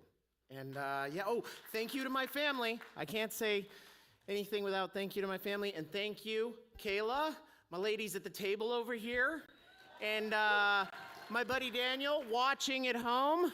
Yeah, we did it. Anyway, thank you so much. Appreciate it.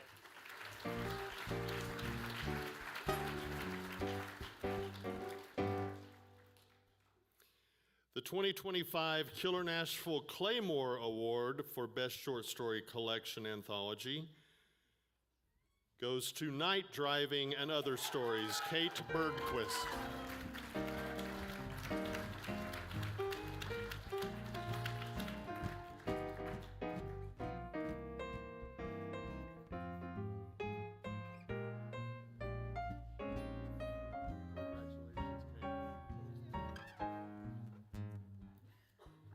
Hi, I'm Kate, and this is my first Killer Nashville, and it's been an amazing experience. Thank you, Clay.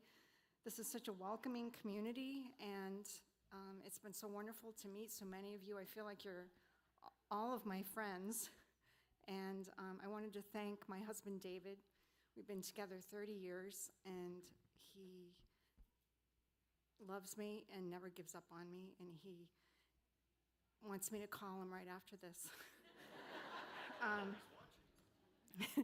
I wrote my first short story when I was 8 years old. It was called Tinto, the Beautiful Pinto. And I was also the illustrator because I used a rainbow of crayons. And it's been over 50 years later before I published my first short story. And I just want to thank you for celebrating the short form. And it's a great honor. Thank you very much.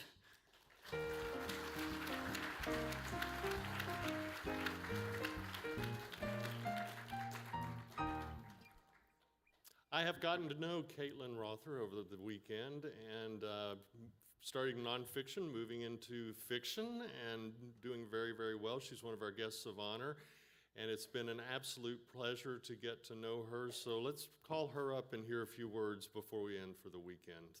Caitlyn Rother.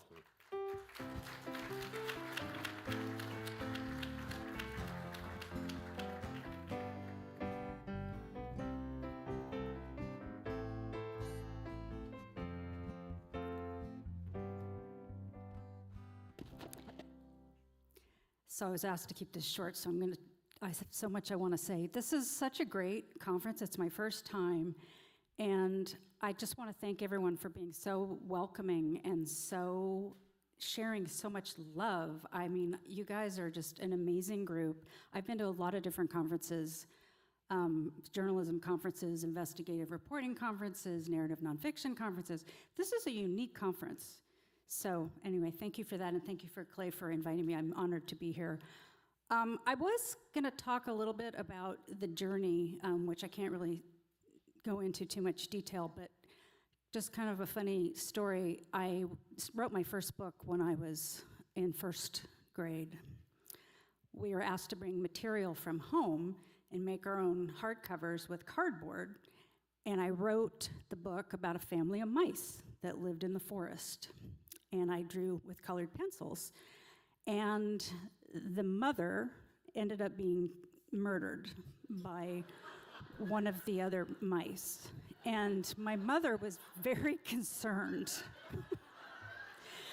So I said, well, you know, what's the story worth if nobody dies?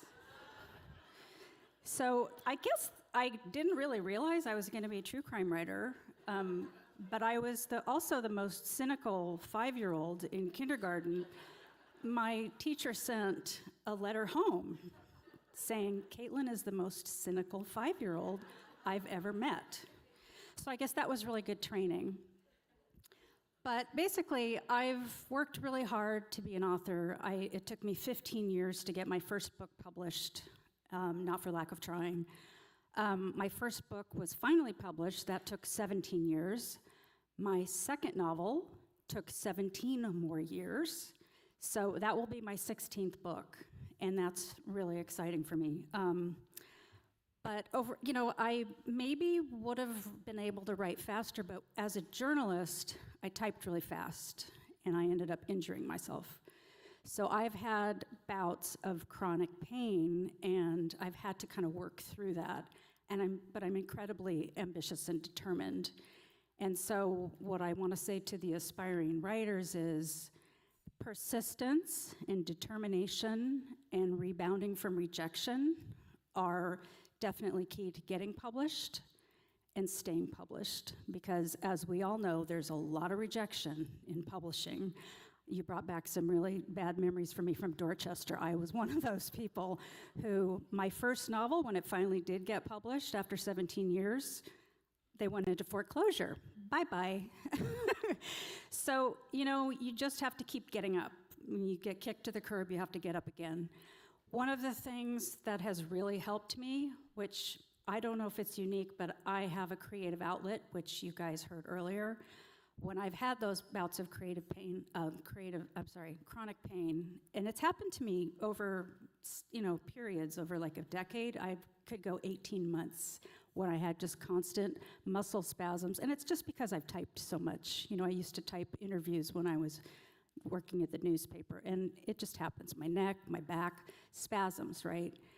So what I would do is I would stand alone in my living room, and I would sing. And I might start crying. It really helped me, and all the stress of being a writer and wanting to be published, I wanted it so bad. I wanted a novel more than I wanted anything. And I ended up getting nonfiction published first, and here I am after a dozen true crime novels. I'm finally getting a second chance at what I originally wanted, which was to be a novelist. That's what I've always wanted to be, clearly since I was in the first grade. So I'm really excited about this. I've got a series with Thomas and Mercer, a 2-book contract. I just submitted book number 3 with a synopsis for number 4.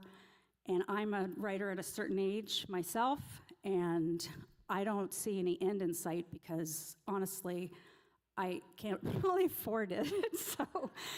But I really want to say it's really important for me, and I don't know about you guys, to have another creative outlet, because music for me feeds my writing.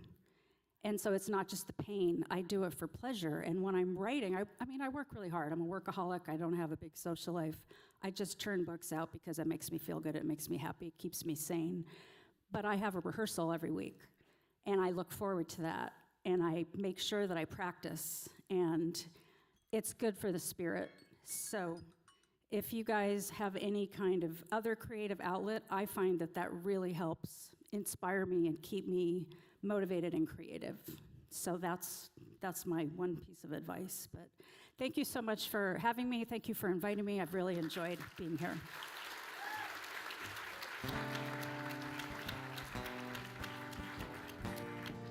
Thank you, Caitlyn.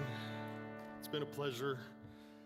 The 2025 Killer Nashville Silver Falchion Award for Best Southern Gothic, and I love Southern Gothic, goes to Pocketful of Teeth, Amy Hardy.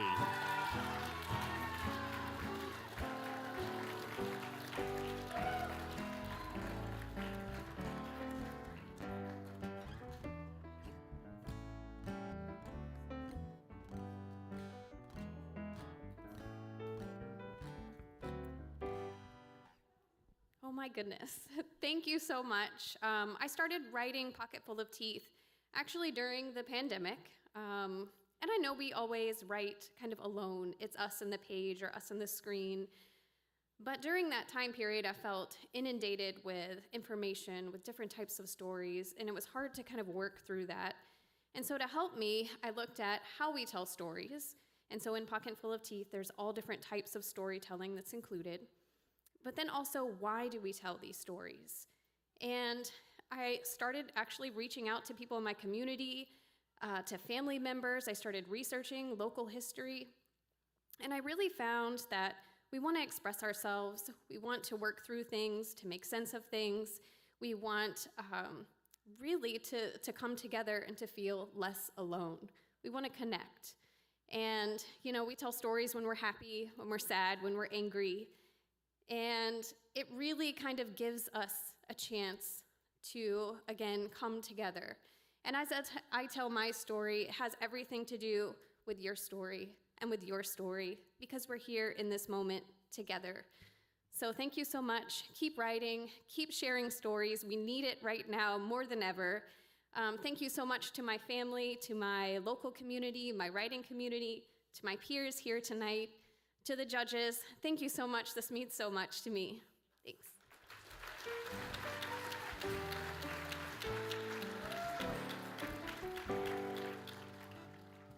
2025 Killer Nashville Claymore Award for Best Southern Gothic goes to Mind Game, Vanita Bonds.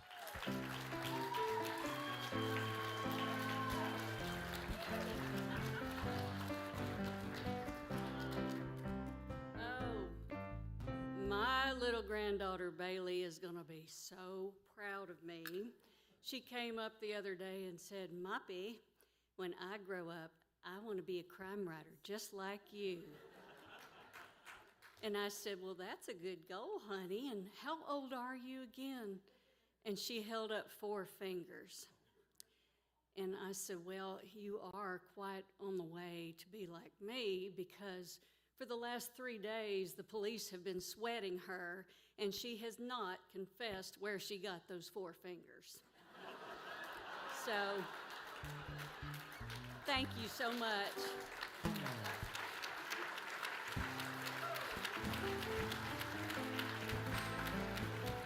Okay, I fell right into that one. That was good. The 2025 Killer Nashville Silver Falchion Award for Best Supernatural goes to City of Innocent Monsters, Stacy Haran.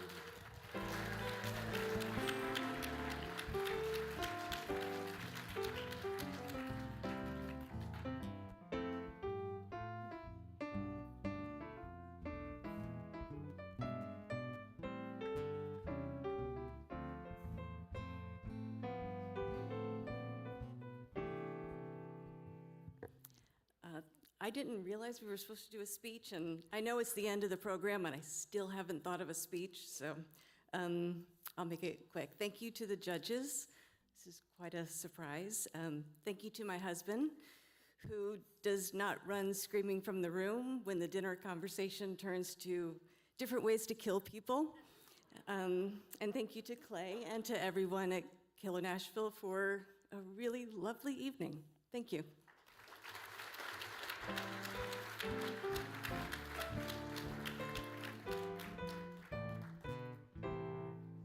The 2025 Killer Nashville Claymore Award for Best Supernatural goes to Herb, Hex, and Hourglass, Michelle Allmiller.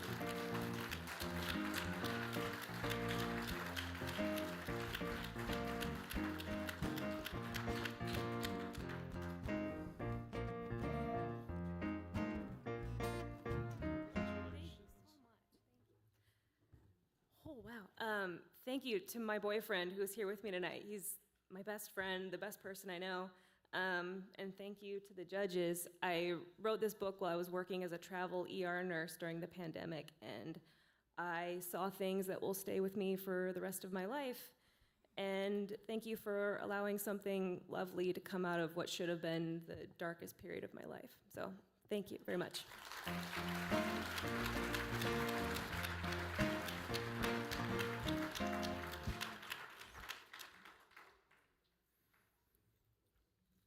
Abram Leavinski is a Boston-based crime fiction writer and former musician whose short stories have appeared in publications such as Mystery Tribune, Boston Literary Magazine, and Deadly Nightshade. His work has earned recognition as a finalist for the 2022 Brooklyn Nonfiction Prize and Al Blanchard Award for Best, New England Crime Short Story.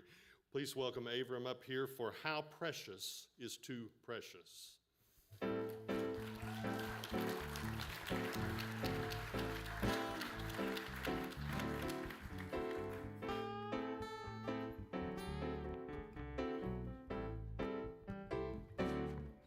So many of you are so eloquent. This is a little tough. I just want to start by saying I have something to be a little extra grateful to Clay and everyone who puts this all together.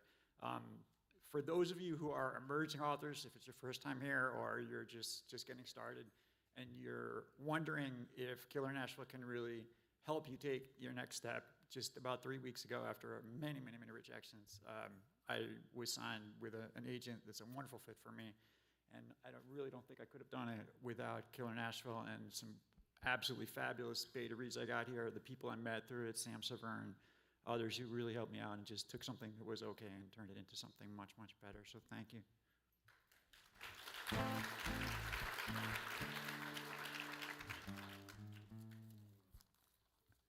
So I got accused of being too precious with my writing, and it's that we all know somebody who's always writing, who's had a novel that they've been working on for 10 or 20 years, and they just don't show any signs of actually completing it or whatever. And none of us want to be that guy. We all want to feel like, or gal, we want to feel like we can write with a gun to our head. We want to feel like we can write like professionals and make deadlines. So I'll tell you how that happened. I'm not going to drop the name of the author, but I was very affected by this short story that I thought was amazing. And I won't even give you the title, but I'll tell you the setting. It was in the South, in the United States, in the summer of 1974. And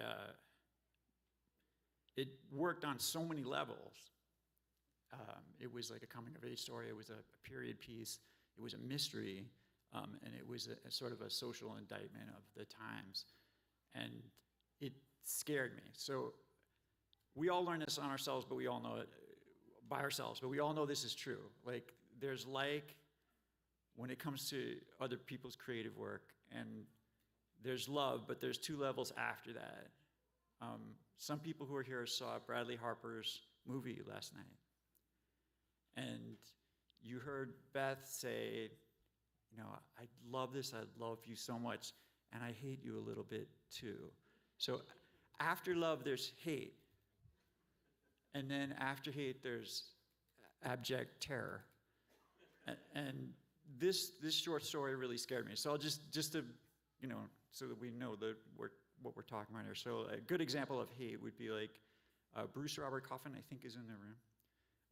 His first series was called the John Byron series. And I think it was book 2, he had a funeral scene, and it made me cry. And then I read it a second time, it made me cry again.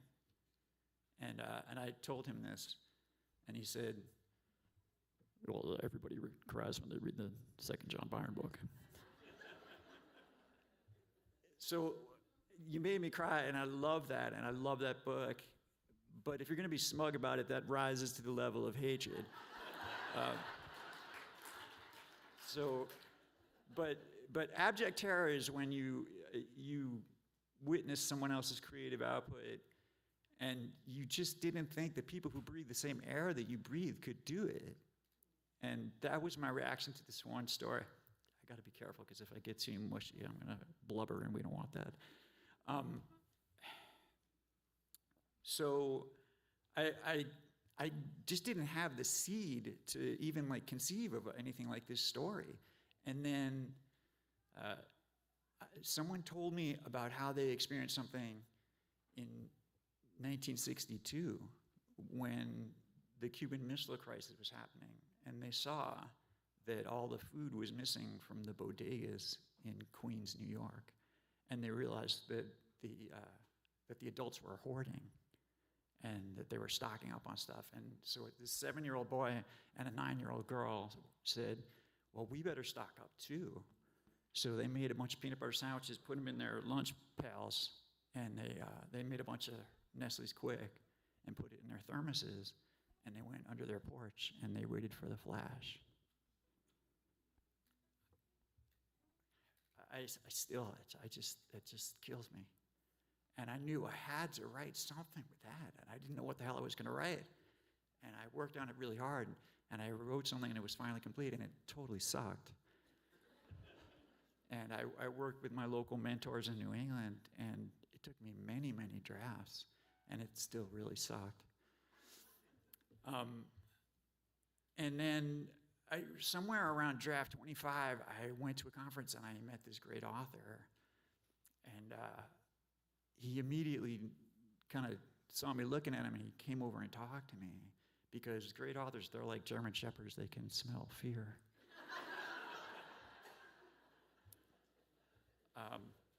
And I told him that I was inspired by his work to work on his story, and he said he would read it for me, and he did, and he gave me all kinds of feedback. It was incredible. It was really good feedback too. So I was on major draft 25, conservatively, of this story, and I sent it back to him, And he said, well, this is great. What are you going to do with it? He needs a home. And he said he would send it off to Ellery Queen for me. I didn't expect that.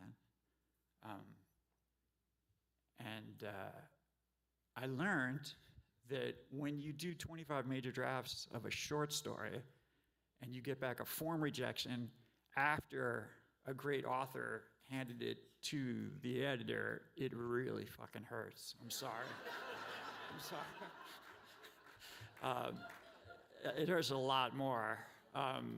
There were some political things happening at that magazine at the time, I know now, but it still really bummed me out. So I did some more drafts.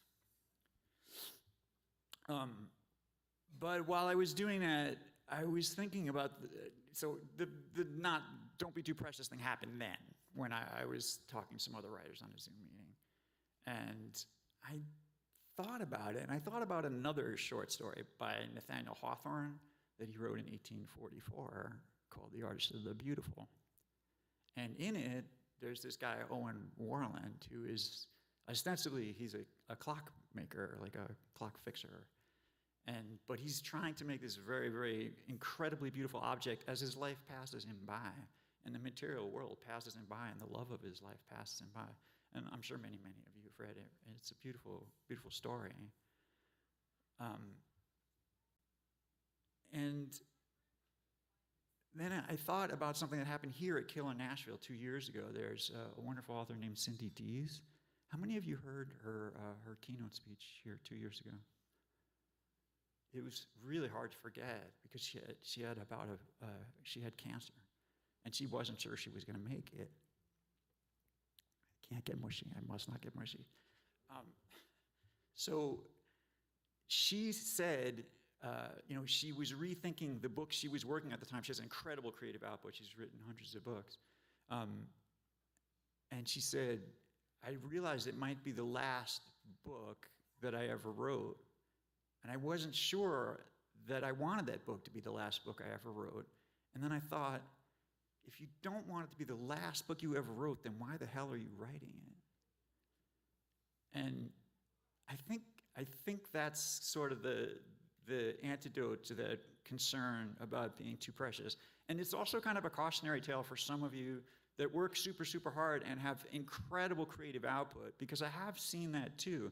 I think that we all need to give ourselves permission to have that passion project and that permission to be just precious enough, if that makes any sense. And I also will say that great author and that great author has written short stories that have gone on to great markets and been loved in a single night.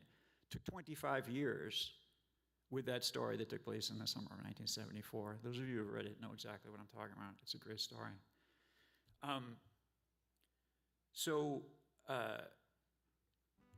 With a little help from that author, we sent it off to that same story I'd been working on. It was on draft 30, 29. We sent it off to Alfred Hitchcock, and Linda Landrigan accepted it. She said it was beautiful. So I hope you guys, if you get a chance to read the November-December issue of Alfred Hitchcock's mystery magazine, please look for The Bank Heist Before Armageddon. That's my story. And I hope I can earn your love. I don't think I'm going to scare anybody, but maybe even your hatred.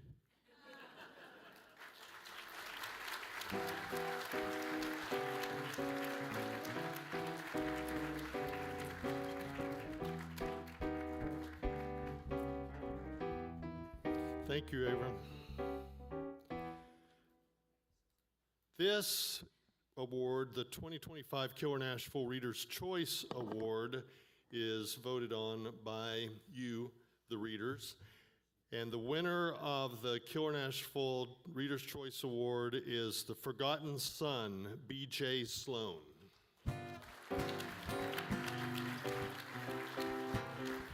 Oh my gosh.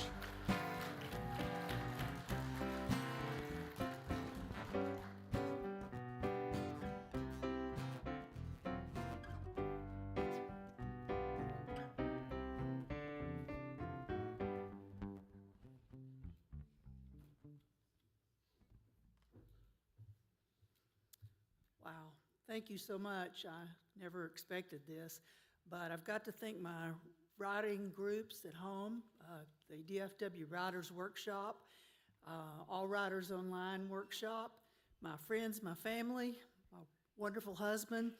Thank you, Texas.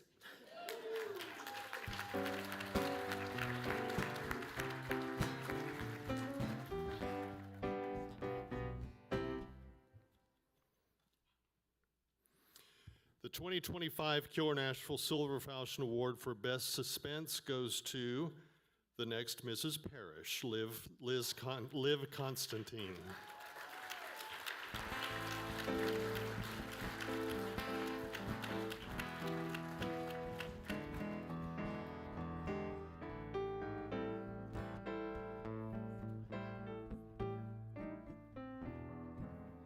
Wow. Thank you so much to Clay, Keir Nashville, and to the judges for this incredible honor. And I want to accept it on behalf of my sister Valerie and I. She can't be here tonight, but she sends her love. The next Mrs. Parrish is the sequel 7 years later to The Last Mrs. Parrish, and a book that we were really terrified of writing because people were very fond of that first book. So it means the world that you all have recognized it as best suspense. And I just want to do a shout out and a thank you to Jenny Bent, who was originally an early enthusiastic supporter of it, and to our editor, Jenny Chen, and the whole team at Bantam. And again, thank you to all of you.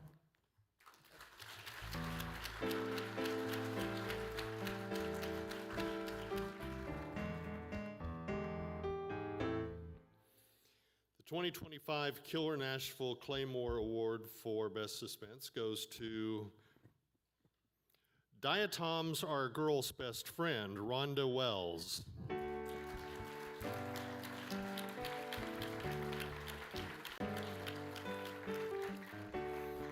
It's a labyrinth. You're stuck back there.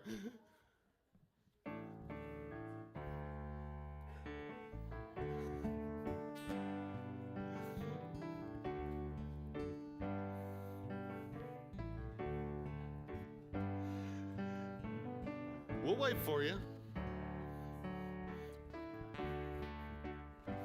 We put you through the gauntlet to get here.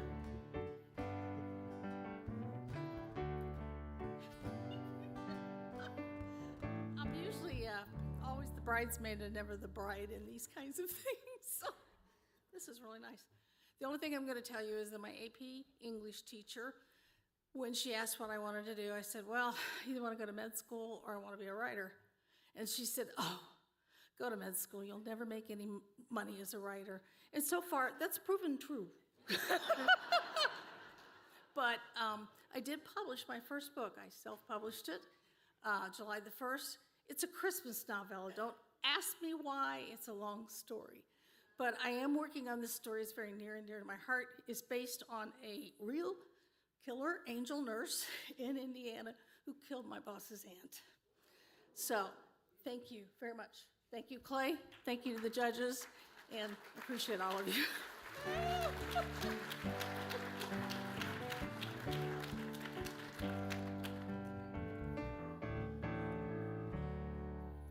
The 2025 Keir Nashville Silver Falchion Award for Best Thriller goes to Rich Justice, Robert Bailey.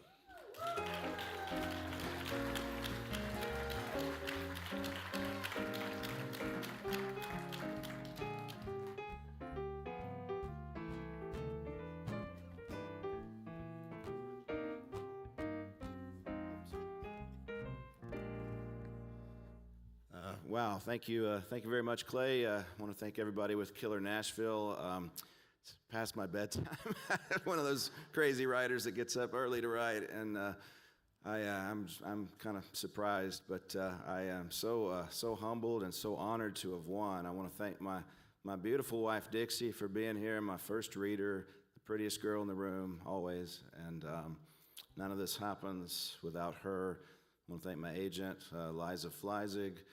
And I want to thank my publisher, Thomas and Mercer, my editor, Mega Parikh, and just a lot of people, help in this regard. And I know there are a lot of aspiring writers out there in the room, and I was right there with you. It's a long journey. Everybody has their own journey, their own story to tell, and their own story and how to get here. And I'll tell you, the world of publishing is the land of 1,000 no's, but all it takes is one yes. One yes by an agent, one yes by a publisher, and then one yes by maybe more yeses when it comes to readers. But anyway, thank you very much. I'm certainly honored to win this award.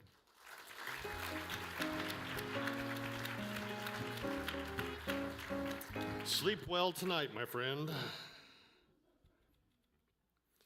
J.A. Jance is a New York Times bestselling author renowned for her mystery novels, including the J.P. Beaumont, Joanna Bradley, Allie Reynolds, and Walker family series. She was born in South Dakota, raised in Arizona. She overcame early career obstacles to publish her first novel in 1985, and she was a former guest of honor here at Keir, Nashville, and we were so touched when she wrote to us and said she would like to come this year to the guest of the awards banquet and give a keynote speech. So would you please welcome a dear friend of mine, J.A. Jance.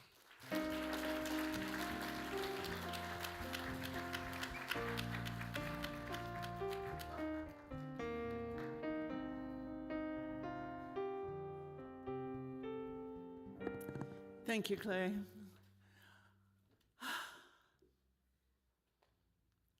Caitlyn, I can do you one better. I started writing fiction earlier than you did. We were still living on the farm in South Dakota.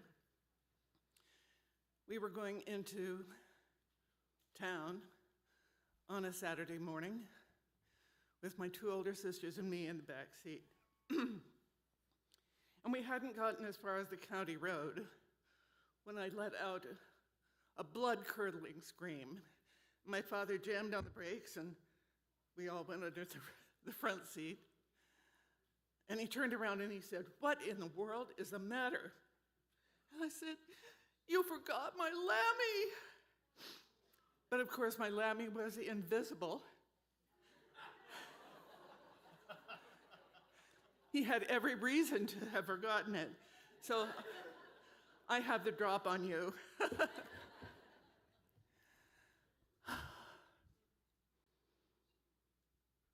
I decided I wanted to be a writer in second grade. I was in Mrs. Spangler's class, and I encountered her collection of Frank Baum books. I didn't like Dorothy that much, and I wasn't really impressed by the wizard, but what got to me was that someone, somewhere, was putting those words on the paper. And that's what I wanted to do, and that's what I wanted to be. Now, I was very lucky in that regard. For one thing, I married a man who died of chronic alcoholism at age 42. In terms of marriage material, he was a dead loss. But from the point of view of someone who wanted to be a mystery writer, the guy was a gold mine. When I started writing about J.P. Beaumont, he couldn't work all the time. He was a cop. He was divorced. So I had him drink. And it was sort of like stage business. 4 books in, I was at a signing, sitting at a card table in a mall, and a lady came up to me and she said, "You know, Beau drinks every day. He has a drink of choice. It's starting to interfere with his work. Does J.P. Beaumont have a problem?" And I said, "You know, these are books." But guess what? 5 more people asked me the same question. So my readers figured out Bo had a problem way before I did. I also had a stroke of luck when I got to college. In 1964, I tried to sign up for the creative writing program at the University of Arizona. And the professor looked me up and down and said, "You're a girl." I said, "So?" He said, "Girls become teachers or nurses. Boys become writers." It's no accident that in my first hardback, Hour of the Hunter, the crazed killer turns out to be a former professor of creative writing from the University of Arizona. Bear down. Growing up, I had a dentist who liked to have 3 martini lunches at the country club and then come back and take care of kids' dental appointments after school. He shouldn't have been driving a car. He didn't believe in Novocaine. I was an adult before I found out you could go to a dentist and not come away with holes in your tongue. There's a dentist in book number 5. So, ladies and gentlemen, if you write murder mysteries, you've got a clear way to get even with all those people who piss you off.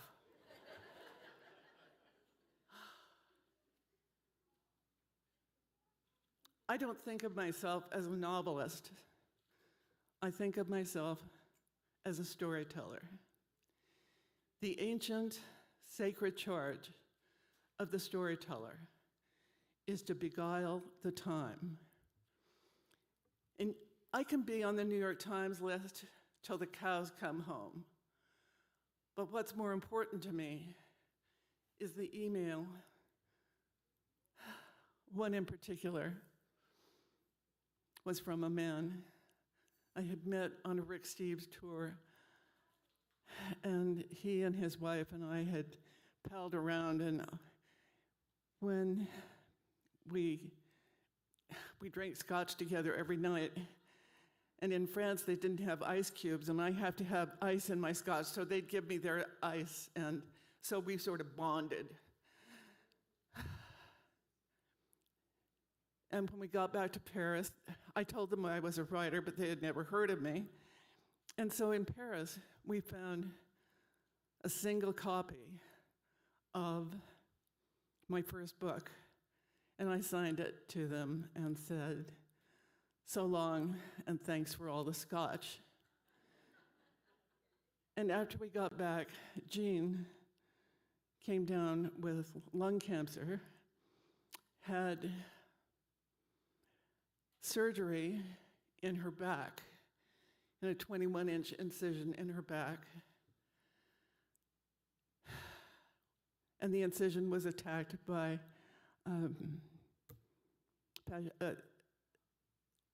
that flesh-eating bacteria, fasciitis, I believe. Is, words come, words go, what the hell? But she spent weeks in a hyperbaric chamber, and her husband wrote me a note, and he said, "Dear Judy, I have now read every one of your wonderful books. I don't know how I would have gotten through this time without them."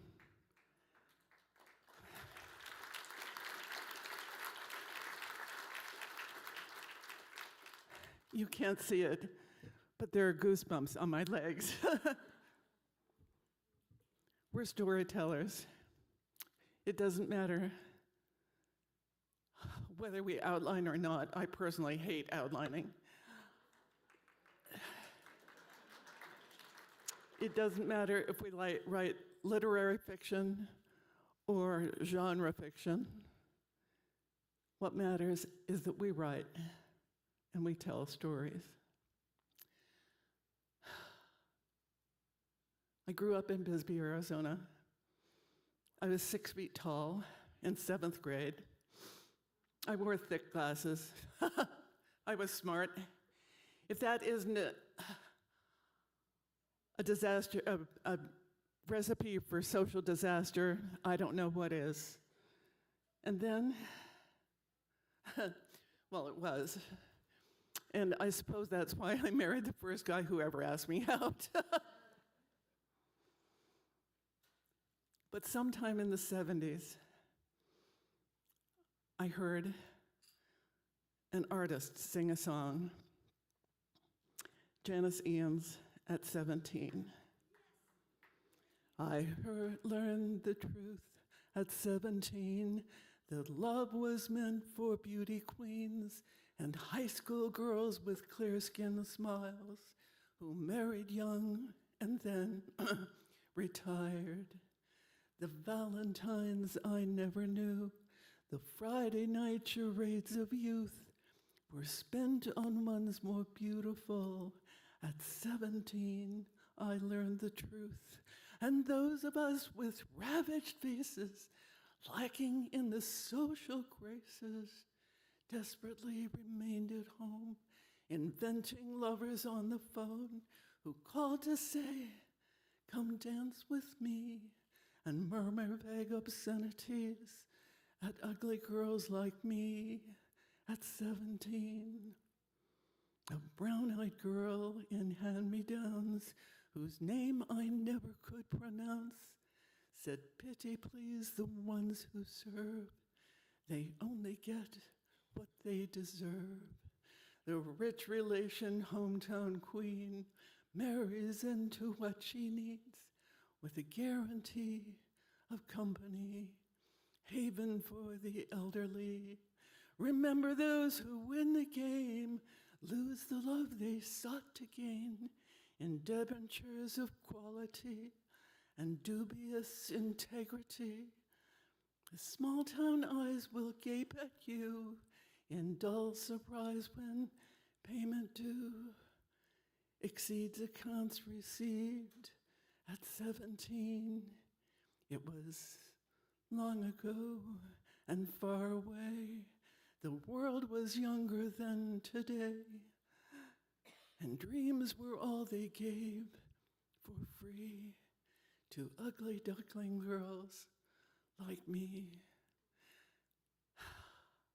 Thanks to my readers, my dreams really have all come true, and I rode to Nashville yesterday on a private jet.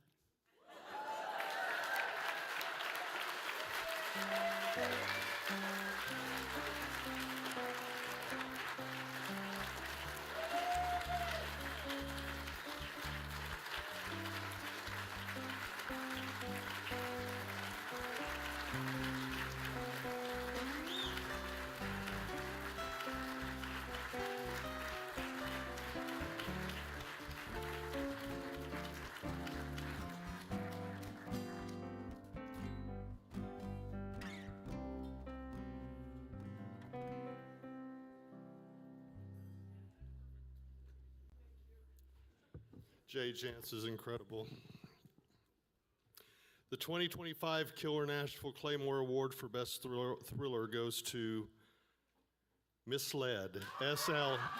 Beulah.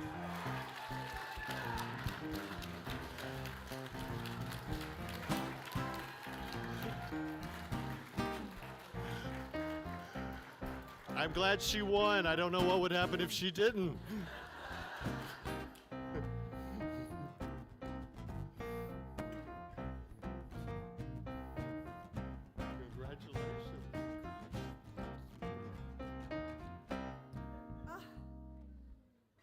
Well, I wasn't ready for this, and the last time anybody gave me anything that looked like this, I had just won the 100-yard dash and I was 11 years old. So, thank you. I like this. I think I'm more excited about this, but I want to say thank you to my writing community, to my critique group who's always there to tell me all the things I haven't done right, to my wonderful husband who is an engineer but a really wicked plotter if you just give him a glass of wine. And kind of the resounding theme that I've heard has been these wonderful introductions and paving the way for writers and connections and opening of doors. And I want to say what I felt this weekend is that the Killer Nashville doesn't open the doors, it sort of flings them open, and it makes way for stories like mine that might not fit so easily in every genre, but and who I might struggle with to explain what it is I'm trying to say, but gosh, this means the world to me, and thank you so much. I want to say one more thing. I forgot the one thing I wanted to say too was thank you so much to you and to everybody here for making this amazing celebration of storytelling possible.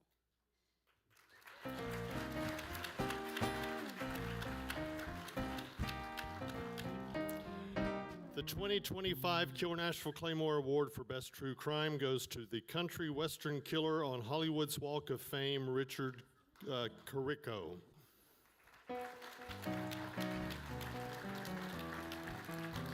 Richard is not here, so congratulations to Richard. The 2025 Killer Nashville Silver Falcon Award for Best Western goes to The Broken Blood, Dwight Holing.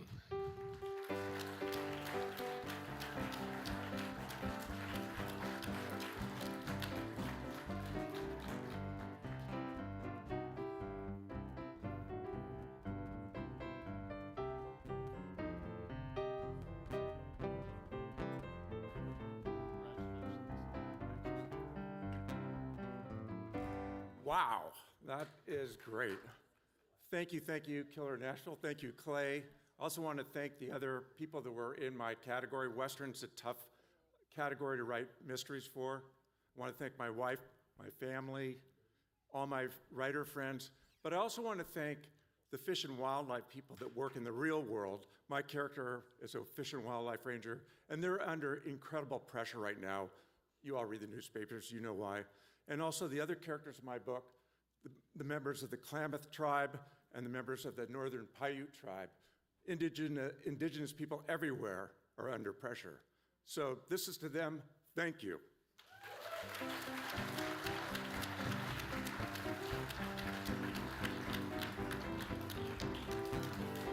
The 2025 Killer Nashville Claymore Award for Best Western goes to The Outlaw's Daughter, Patricia Thorpe.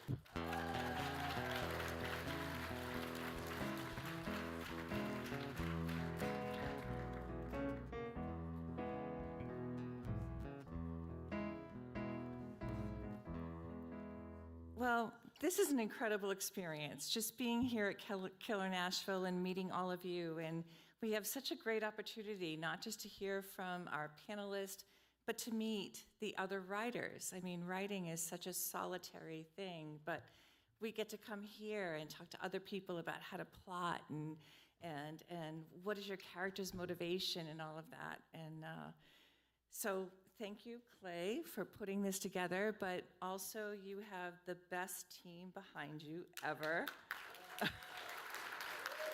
Kylie, Isabel, Maddie, they are incredible. If you ever email anybody at Killer Nashville, they will get right back to you instantly, and they are incredible. So thank you to your staff. Also, thank you to my husband, who is incredible. He's always right there if I'm writing. If I get up in the middle of the night and I just start writing, he knows, did you sleep at all? No, I'm writing. A good writer friend of mine said to me, why did you write a Western? Now, this is a guy who won the Edgar Award. He's part of my writers group. And I write mysteries, I write horror. He said, why did you write a Western? And I said, because I really love them. I love Westerns. My favorite book was Lonesome Dove. And also, there's just something about a man with a whip. So thank you. Thank you for this. This is great.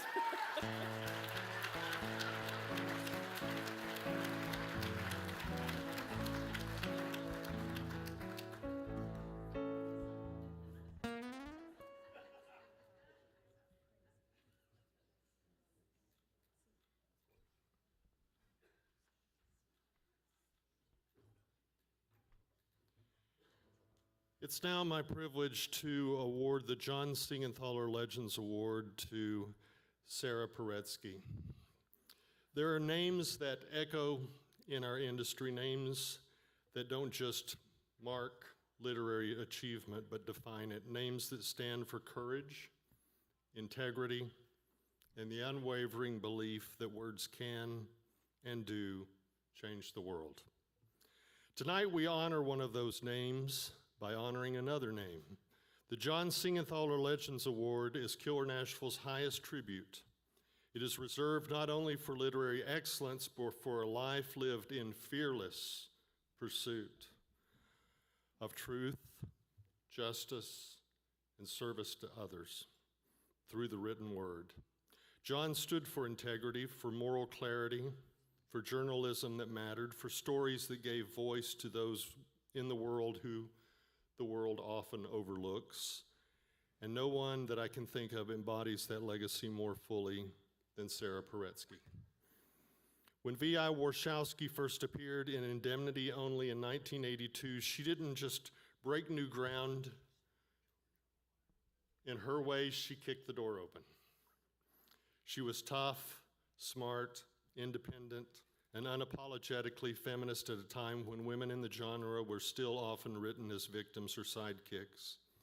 In doing so, Sarah Paretsky didn't just give us a character, we received a cultural reckoning. But it isn't just her fiction that earns her this moment. It's what she stood for outside the page. Sarah was a founding member of Sisters in Crime, and she has spent a lifetime advocating for writers whose voices were dismissed, minimized, or erased, and those who continue to be so.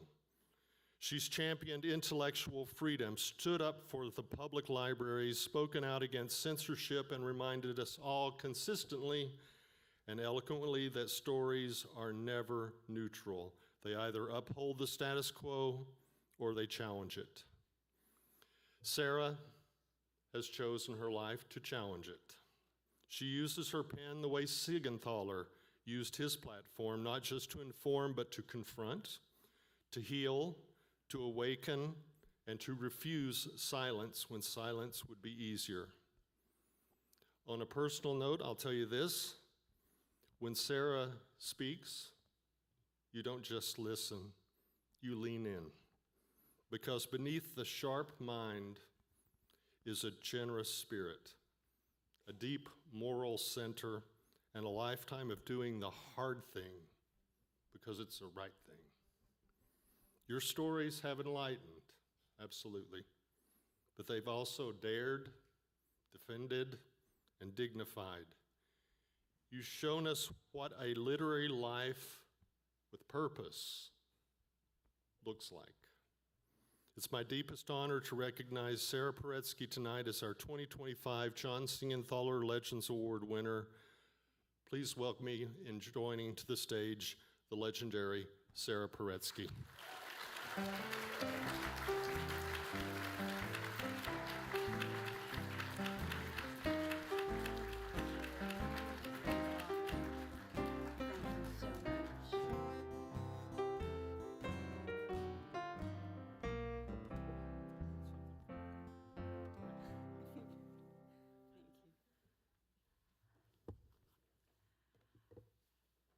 That introduction has left me almost, but not completely speechless.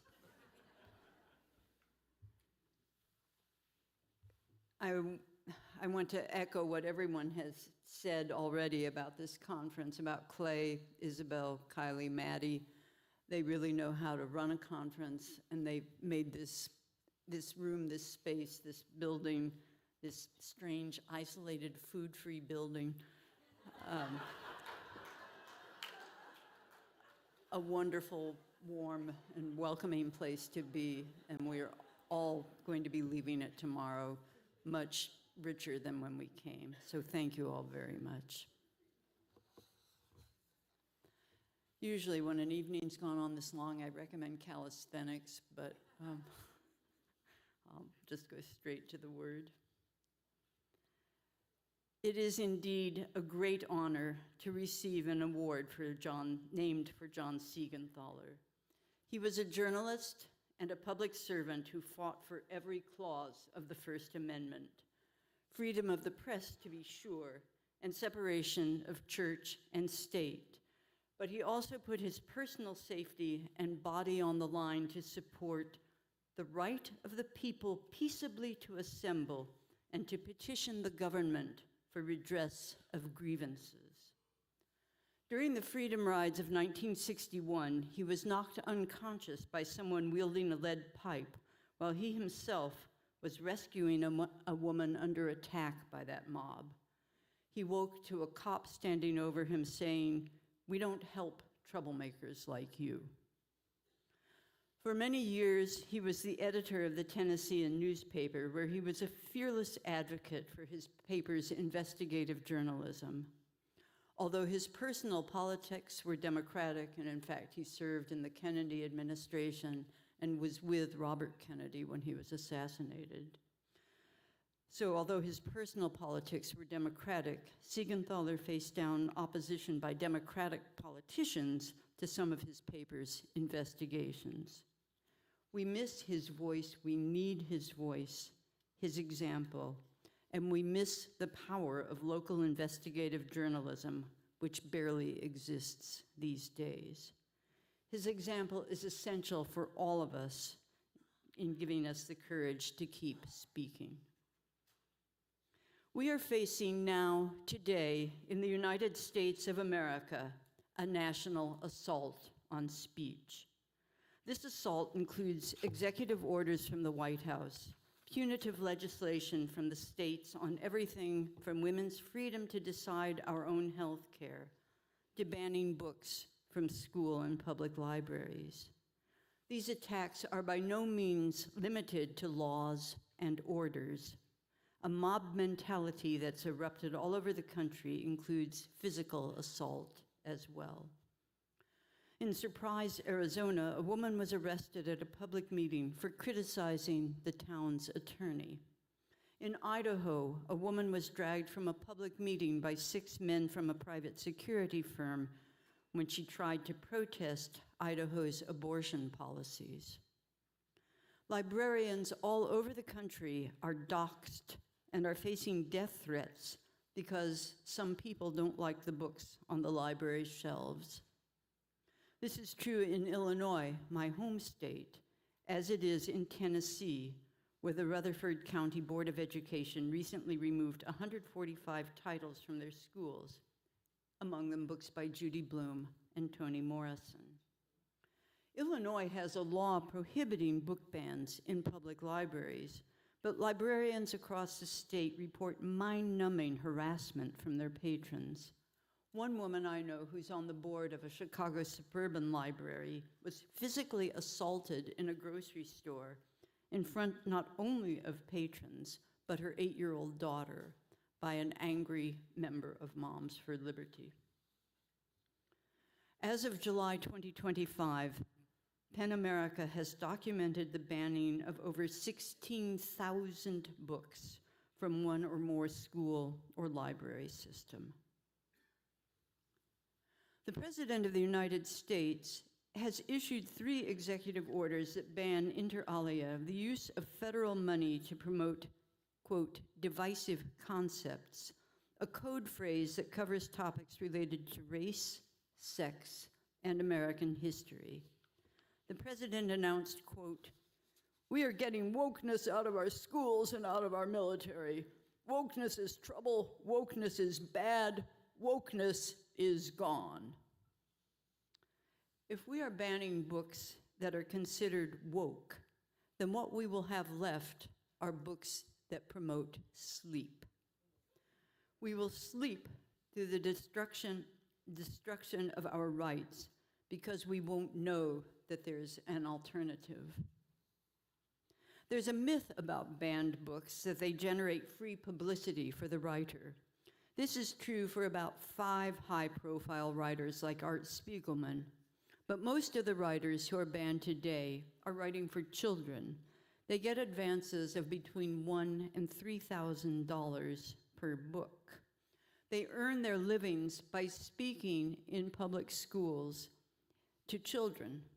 When their books are banned, the school boards also ban these writers from speaking at schools.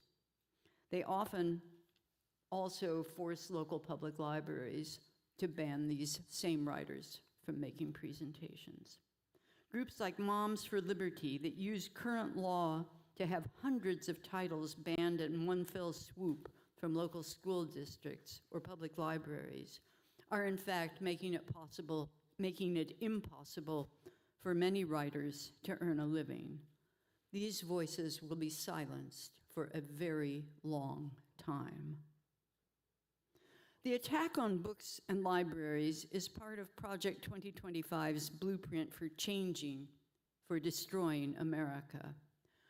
I have actually read sections of the Project 2025 book. It was hard to get hold of last summer once the current incumbent had announced that he had nothing to do with Project 2025. That book mysteriously disappeared from Amazon. I chased it down all over and finally found an e-copy at the Chicago Public Library, which I was able to download before it was vanished. And I read the section on their proposals for books. They are urging states to pass laws to label librarians, booksellers, publishers, and writers as pedophiles or sex offenders for writing, selling, or carrying titles that offend a vague standard of decency. In Missouri, which has been one of the laboratory states for Project 2025, parents have actually gotten police to interrogate librarians accused of putting so-called obscene materials into the hands of minors.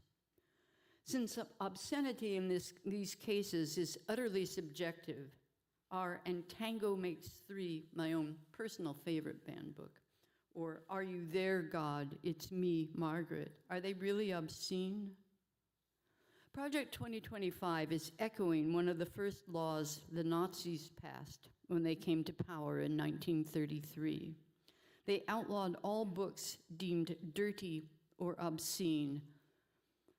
Project 2025 has some very curious ancestors.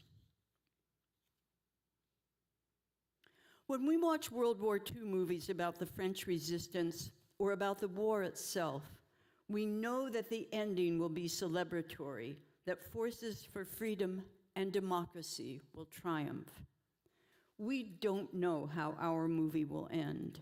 We are in the opening reels of a horror story of terrifying proportions. We don't know if we will defeat the monstrous forces seeking to break our cherished republic and destroy our sacred Constitution. But this we do know: we will survive only if we continue to speak, to write, even if, as is often true for me, my legs are trembling and my voice is shaking. Speech is fundamentally political. Who speaks? Who is heard? Who is silenced? The answer to those questions tells us everything we need to know about a time and place. In our time and place, big media, big corporations, and the federal government itself are using their vast powers in an effort to silence speech by women, people of color, queer and transgendered people, and immigrants. If you look at lists of banned books, about 85% of them are in fact by people of color, queer and transgendered people, female people, and immigrants. All of the major publishers have issued strong statements of support for writers of all races, all sexual orientations, all political views, from alt-right to alt-left and everything in between. Publishers are putting resources where their mouths are. They are offering legal counsel for libraries and booksellers under attack. Macmillan Today, my publishers, posted on Facebook a remarkable victory against the state of Florida in removing the bans from a certain number of books. We writers are definitely grateful. However, if the book banners succeed in keeping titles out of libraries, they can effectually end the market for those writers. Publishers aren't going to publish books that can't find a market. Conservatives, censorship will operate in an invidious backdoor way unless we keep fighting. And through PEN, through an organization I highly recommend to everyone in this room, Authors Against Book Bans, through state and national library associations, through individuals showing up for library and school board meetings, we citizens are fighting back, and we are often winning. However, these fights take time and money. Lawyers do not live on air. Supporters of sleep, missing some teeth waiting for implants, and it makes me whistle. Supporters of sleep books drag out outrageous lawsuits in an attempt to break our will for justice. The administration hopes that making us litigate county by county, executive order by executive order, library by library, they will sap our will and our financial resources to fight and speak. We don't know how our movie will end. We don't know what will be asked of us. We don't know if we will continue to rise to the challenge. This I do know. We will succeed only if we continue to be in community and to support each other's voices. 2,600 years ago, the poet Sappho wrote, "Although they are only breath, words which I command are immortal." In the intervening 2,600 years, empires have risen and fallen. Petty tyrants have strutted and fretted their hour upon the stage. Oh, they have committed monstrous acts of cruelty, but they have never silenced the voices of the poets who keep our humanity alive. It is my hope, my prayer, my wish that the spirit of Sappho and the spirit of John Seigenthaler will sustain me and everyone in this room as we fight for our most precious right, the First Amendment. Thank you very much.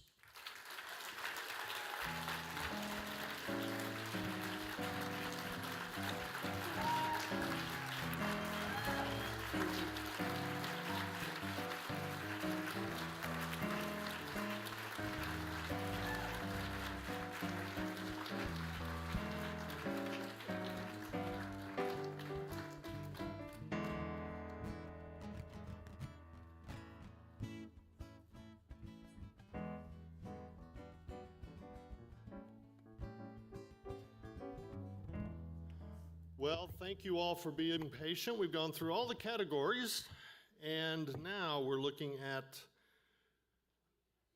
the grand prizes. The 2025 Keir Nashville Silver Falchion Award second runner-up for Best Book of 2024 goes to Antonis Marcelonius, Master Version 1.1.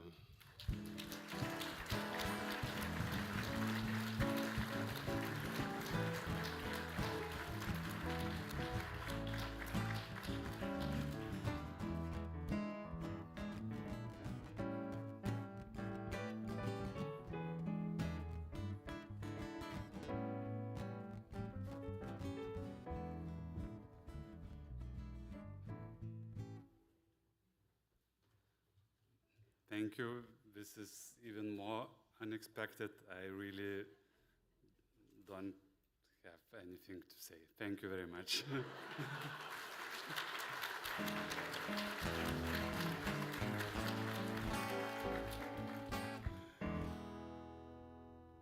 The 2025 Keir Nashville Claymore Award second runner-up for Best Unpublished Manuscript goes to Rhonda Wells. Diatoms are a girl's best friend.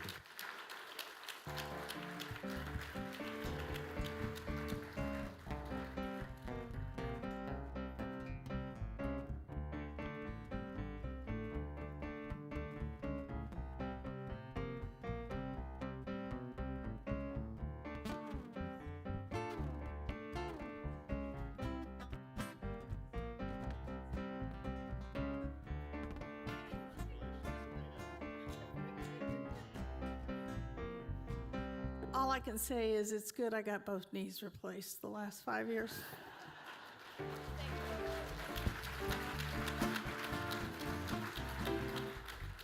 The 2025 Killer Nashville Silver Falchion Award first runner-up for Best Book of 2024 goes to T.G. Brown, Jericho Burning.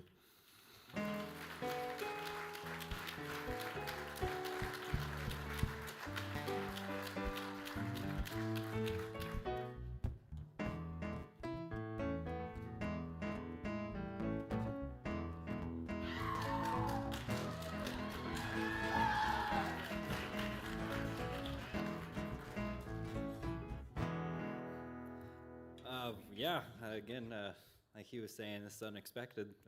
Thank you guys so much. Wow, what an event. Thank you, Killer Nashville. Thank you.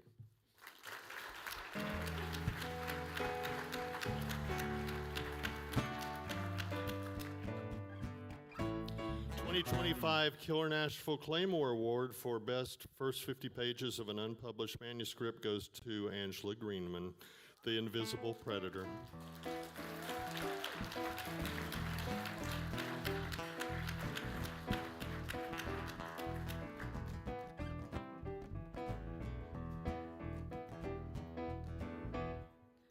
I have nothing to say. I'm speechless. Thank you.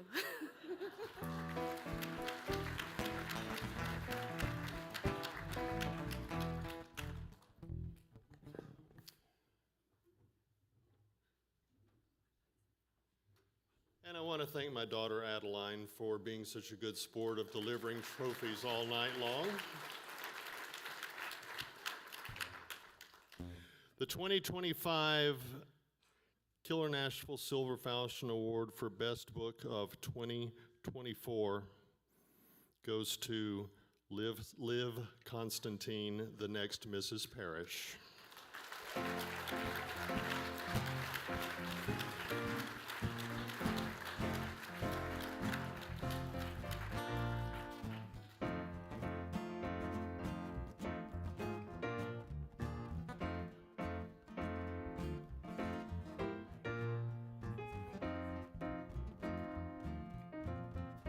I'll talk about a plot twist. I don't know what to say, but thank you. And Valerie, I love you, but I'm the one who's here, so this is going in my office.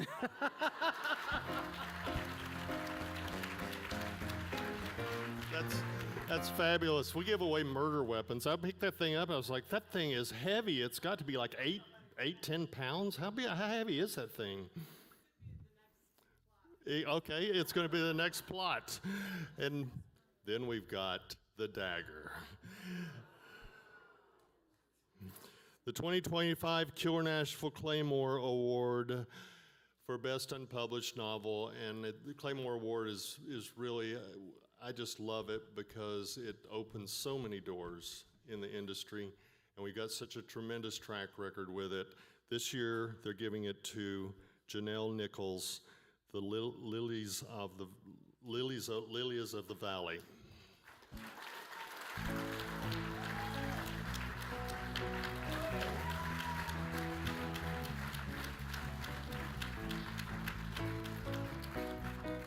And they will not let you take this thing on the plane.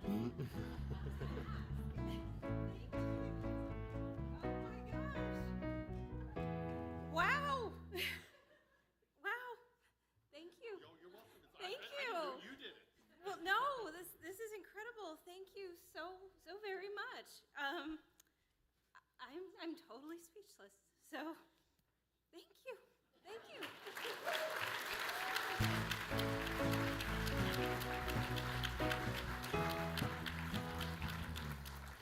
And I want to give a special thanks myself to three ladies that I could not operate without. First of all, Kylie Ludwig, come on up and let everybody say hi. Many of you know her. She's coordinated the Claymore Awards, and she's done a fabulous job with that, and we couldn't do it without her. Maddie, who... And I do want to say that it is Maddie. There is an I on the end. It's not Matt. It's Maddie. She gets addressed to Matt a lot. But it is incredible, all the work that she does. And she's an integral part of the American Blackguard team, and we really appreciate her.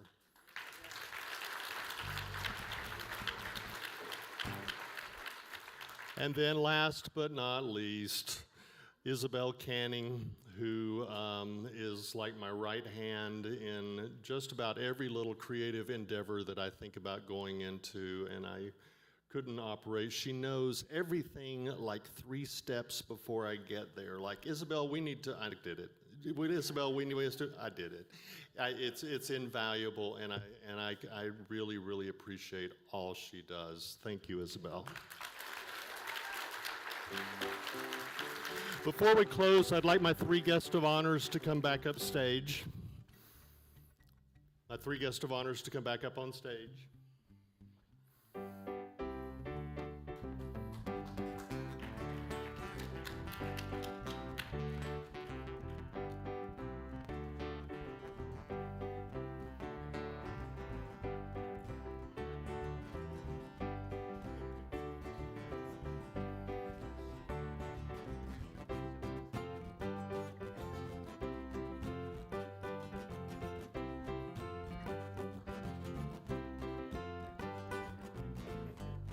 We wanted to leave everybody a little piece of Nashville, so we give them the Killer Nashville guitar.